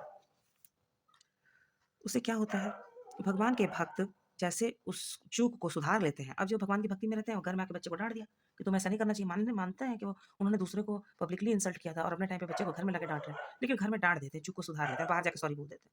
तो उसी तरीके से भगवान के जो भक्त होते हैं, चूक को सुधार लेते हैं और दोषों को मिटाकर निर्मल यश देते हैं। वैसे ही दुष्ट भी कभी-कभी उत्तम संग पाकर भलाई करते हैं। तो ठीक उसी तरह दुष्ट भी कभी-कभी अच्छा काम करते हैं, परंतु उनका कभी भंग होने वाला मलिन स्वभाव नहीं मिटता। माने दुष्ट अच्छा काम करते हैं, पर उनका जो गलत स्वभाव है, जैसे विष का स्वभाव है मार देना, वो नहीं खत्म होता। जैसे कभी-कभी साँप के ज़हर से भी दवा बन जाती है, लेकिन ज़हर तो मारने के ही काम आती है ना, तो कभी-कभी भला काम कर देते हैं, पर वो अपनी आदत से परहेज़ नहीं करते। जो ठग हैं, उन्हें भी अच्छा वेश बनाए देखकर वेश के प्रताप से जगत पूजता है, परंतु एक न एक दिन वे चौड़े आ ही जाते हैं।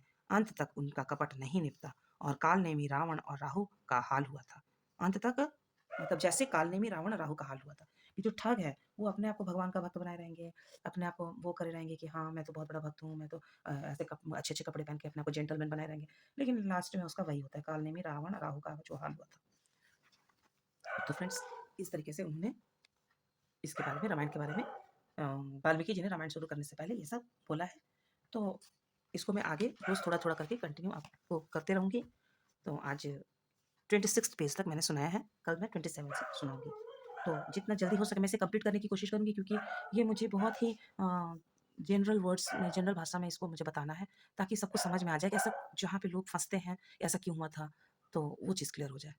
तो फ्रेंड्स, मैं इसे आज 26 तक रहने देती हूँ, कल 27 से शुरू करते हैं। तब तक के लिए जय श्री राम, सीताराम की जय।